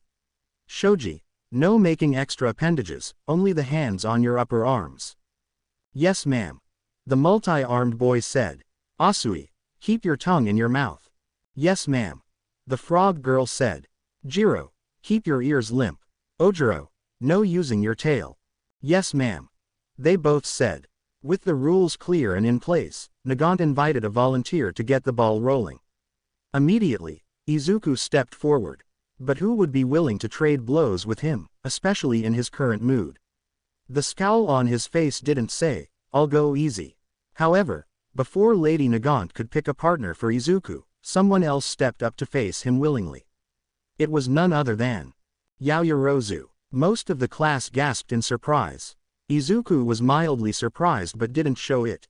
With Bakugo and Kirishima being punished by Aizawa, Izuku wasn't really expecting anyone to willingly step into the ring with him. "I only ask that you don't go easy on me," she said as they stood directly in front of each other. "Understood," Izuku said. The two students were facing each other down in a white-painted circle. Yaoyorozu took a fighting stance while Izuku took a similar one. "One more thing," Nagant began again. "You will fight until I say stop or the other falls out of bounds. Go." Izuku took off from the ground with a lunge, closing the gap between himself and his opponent with great speed. "He's faster than I expected," Yaoyorozu thought. Izuku put his fist in his palm and aimed to strike Momo with his elbow, but she ducked to avoid it. Izuku went for a sweeping kick, but his opponent jumped to avoid it. Momo aimed kick him on the side of his leg to make it slack, but her leg met his to defend. Izuku's counter was a punch that Momo caught. She attempted to punch his stomach, but he blocked with his gauntlet-protected forearm. The two of them glared at each other before jumping back at the same time. Their classmates were amazed by the pair's fighting prowess. "Dang, I didn't expect Yaoyorozu to be able to fight so good." Kaminari exclaimed. I thought prissy rich types like her only fought in court. Mineta shouted. Seems they both have martial arts training. I'd like to spar with them both. Ojiro said. It's like a live karate movie with those two. Jiro said. Ribbit, those two are definitely skilled at fighting without powers. Suyu said to Izumi's dismay. With the combatants, Momo was struggling. She was surprised to see that Izuku wasn't just strong but skilled, and it seemed like he could anticipate her moves. She had landed a few blows on him, but so did he. Momo's final attack was a roundhouse kick to Izuku's bicep. He shoved her leg back and sent her out of bounds with a palm to her gut. Yaoyorozu is out of bounds, Kana announced. Izuku walked out himself and to his classmate. She was shakily standing back up while clutching her sore stomach. Need a hand? Izuku asked while holding his out. Momo looked up at him, his eyes looking far less violent and more concerned. Momo accepted the gesture, immediately surprised by the roughness of his hands. The scars led her to deduce they wouldn't be soft, but they were oddly bumpy as well. Where did you learn to fight like that? Momo asked. Izuku looked away from her as soon as she was upright. I watched someone impressive. That was all she got before he left her side. For a moment, Momo caught a glimpse of sad eyes and a scar under his left eye. After watching Izuku and Momo, the rest of the class were spurred into putting in the effort as well. Granted, few were keen on fighting the first two, but class was going well. Surprisingly, Hagakure offered to be Izuku's sparring partner. She wasn't as refined as Momo in terms of fighting prowess, but there was spirit behind her flurry of punches that Izuku dodged and parried each time. He even caught her hand when she went to poke his eyes. The others looked at him in astonishment, but none more surprised than Toru. Why you? Can you see me? Izuku released her hand. Not exactly, but I can feel the way your body moves through the air. My quirk allows me to pick up on small details like that. No. He can see Toru. Thermal vision would let him see her body's shape and movements. Suyu thought. Nagant noticed one student not participating. The very same one that was against her lesson plan. Izuku's spoiled sister. You, come up. Yagi looked surprised, but trekked into the circle and her opponent was Izuku. Izumi wasn't exactly worried. Izuku had fought Yaoyorozu, Hagakure, Shoji and Ojiro. Yes, he may have won each time, but he must be worn out. She would surely knock the volatile glare he was sending her right off his face. Quirkless combat. I wonder who could have thought of that bonehead idea. The spectators were watching intently. They knew very well that there was a heavy beef between the twins, and that the incoming fight would be anything but pretty. Suyu and Momo made sure to keep their eyes locked solely on Izuku. Nagant gave the twins the green light. Izuku wasted no time in closing the gap. In an instant, he was in Izumi's face with his right arm pulled back. Yagi avoided with a back step, though only barely. She aimed a kick at Izuku's stomach, but he caught her leg before it could connect. She released a scream when she felt her ankle get crushed. From there, Izuku swung her and slammed her back onto the ground. Whoa shit, Kaminari yelled. Is he really gonna go that far with his sister? Shiro asked. Izumi narrowly avoided getting her skull crushed with a roll. Izuku was moving faster than she had seen and much more violently. In that case, Izumi resorted to using her quirk without being blatantly obvious. A small amount of force against Izuku, which let her avoid getting kicked in the teeth. Izuku noticed what was happening, and it caused a terrible memory to surface. One of him and Izumi is 8-year-olds, the latter holding Izuku in the air long after it was fun and spinning him around until he got sick. The scarred twin grew even more enraged and pushed even harder to get to Yagi. The green-haired girl saw the incoming punch and moved to block it. What she didn't expect was for the punch to be a feint, and to receive a swift kick to the gut. Izuku wasn't done. Before Yagi was blown too far back, Izuku grabbed her arm and pulled her back in. He repeatedly kicked her in the stomach, and sent her off with a strong knee to the jaw. Izumi landed on her back, her mouth bleeding from the impact. She wasn't given a moment to breathe as Izuku grabbed her by the collar and pulled back his fist. Izumi grit her teeth and pulled back her fist to match. Bang! Asterisk. The twins froze as a sharp bullet flew in between the narrow space between their heads, cutting off tufts of green and black hair. Everybody was silent, shocked into not making a peep. The only sound through the gym was footsteps approaching the twins. She stared down at them with narrow eyes in a glare that bore into them. Izuku released Izumi and they both released their fists. First the Bakugo's arms, then the lunch incident, now this. Calling you 3 problem children doesn't begin to cover it. Izumi looked at her in outrage. 3 of us. He was the one who followed my instructions, Nagant interrupted. Unlike you, he didn't use his quirk the moment he was put in an uncomfortable situation. Izumi kept quiet after that, silently admitting she cheated to the class, too. Nagant retracted her sniper back into her arm. Get yourself to the infirmary with that quirk you apparently can't do anything without. And you, she looked at Izuku. Get changed and meet me in the teacher's dorm. The twins did as Nagant ordered. Izumi had a scowl on her face but it was nothing compared to Izuku's. 1 step forward, 2 steps back. Tokiyami sighed. They all came back to the dorms where Kirishima was dusting the windows and Bakugo was taking out the trash from the kitchen. I think things might be even worse than when he first got here, Uraraka said. Kirishima slammed his fist against the windowsill in frustration and self-anger. Damn it, it's my fault. If I hadn't butted heads with Bakugo, Izuku wouldn't have been so mad. He received a hand on his shoulder from Asui. You were defending your friend, he knows that. And he probably also knows Bakugo was the one who started it. Her words brought him some degree of comfort. Infirmary. Izumi was laid up in bed with a bandaged ankle on ice. Recovery girl had given her first aid and time to recover mentally. I don't get it. Even though my body is weaker now, Deku shouldn't be strong enough to do this to me. And what's more, everyone seems to be gravitating to him. He was a pariah. Why did that have to change? Izumi looked around the infirmary for no reason, and found something that made her sick. A picture of Hisashi. Apparently, he had made a memorable impression on the youthful heroine when he was still alive. Izumi used her telekinesis to make the photo face down. Suddenly, the door swung open. Izumi, are you okay?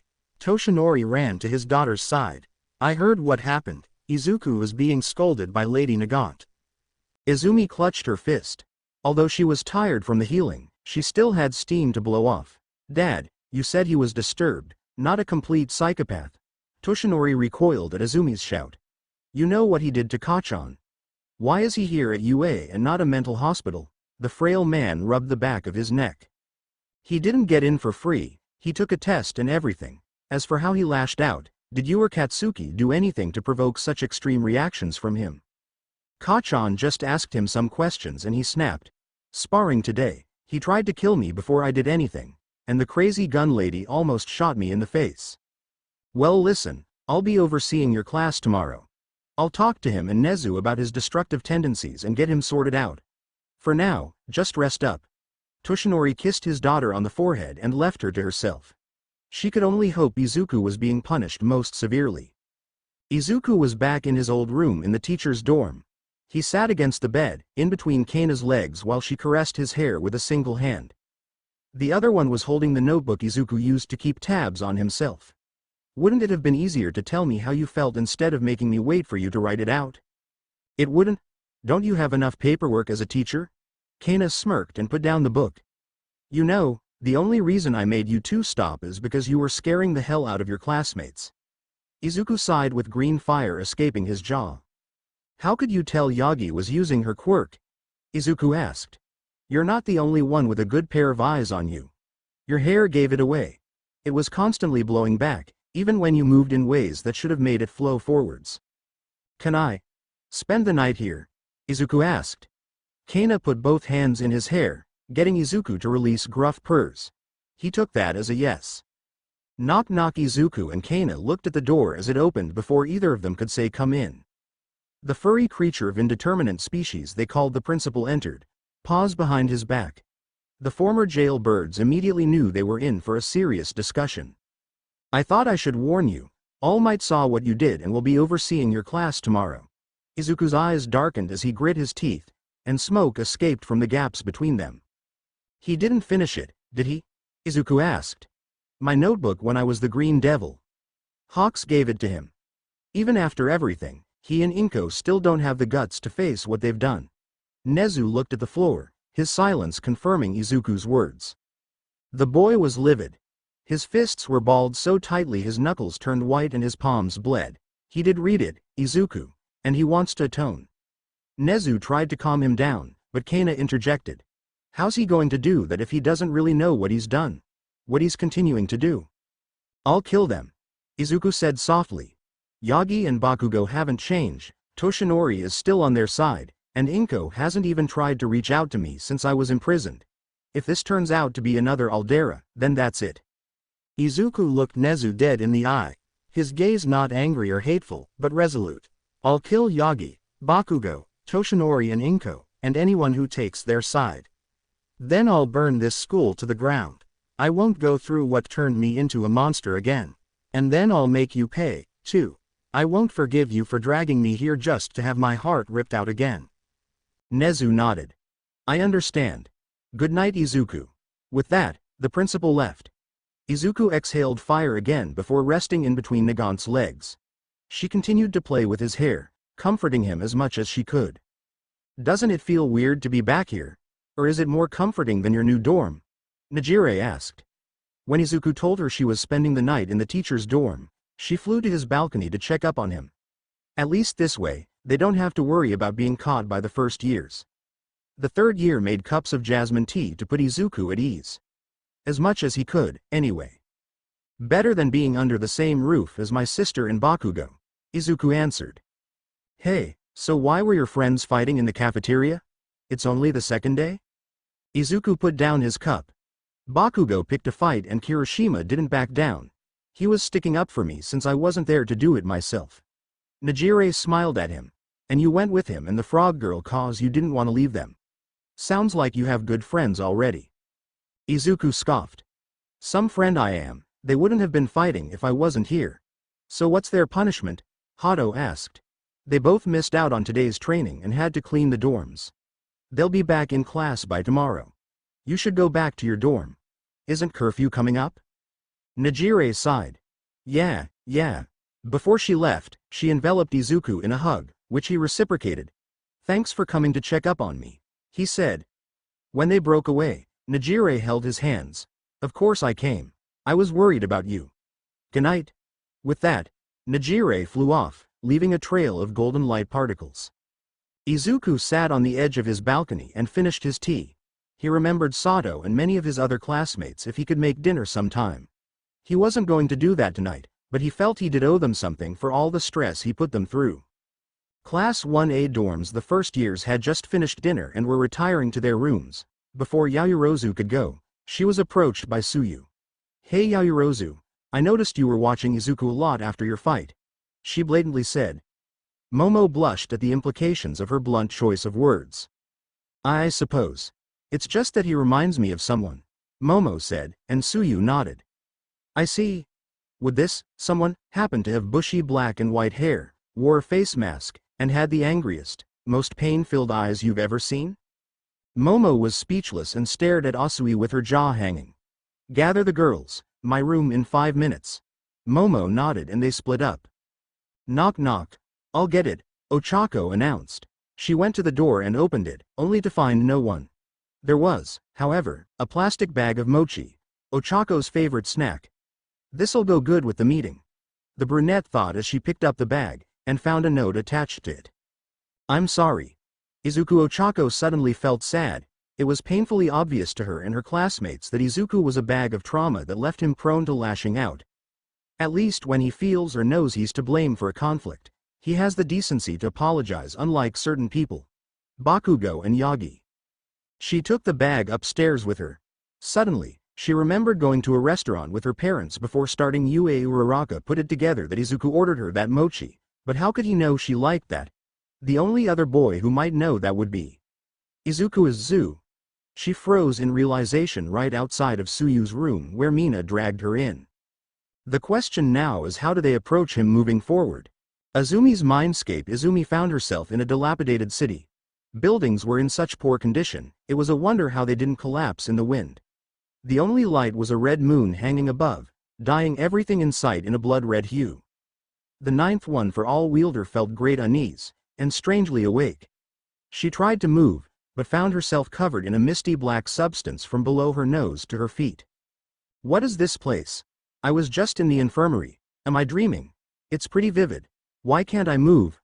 Azumi's thoughts were cut off when she moved her pupils to further survey the haunting area. She saw something in the distance that made her heart stop. Tombstones. She couldn't tear her eyes away and read the names carved into each. In loving memory of Toshinori Yagi, Inko Yagi, Katsuki Bakugo. Izumi fell to her knees, immediately losing the strength to bear what was before her. Tears flowed from her eyes. Her family and best friend were dead. She was alone in this nightmare. No. Somehow, things went from bad to worse as a new tombstone constructed itself from the rubble beneath her. Izumi Yagi. The girl felt her breathing come to a halt. Gravity shifted, throwing her into the tombstone, shattering it into pieces.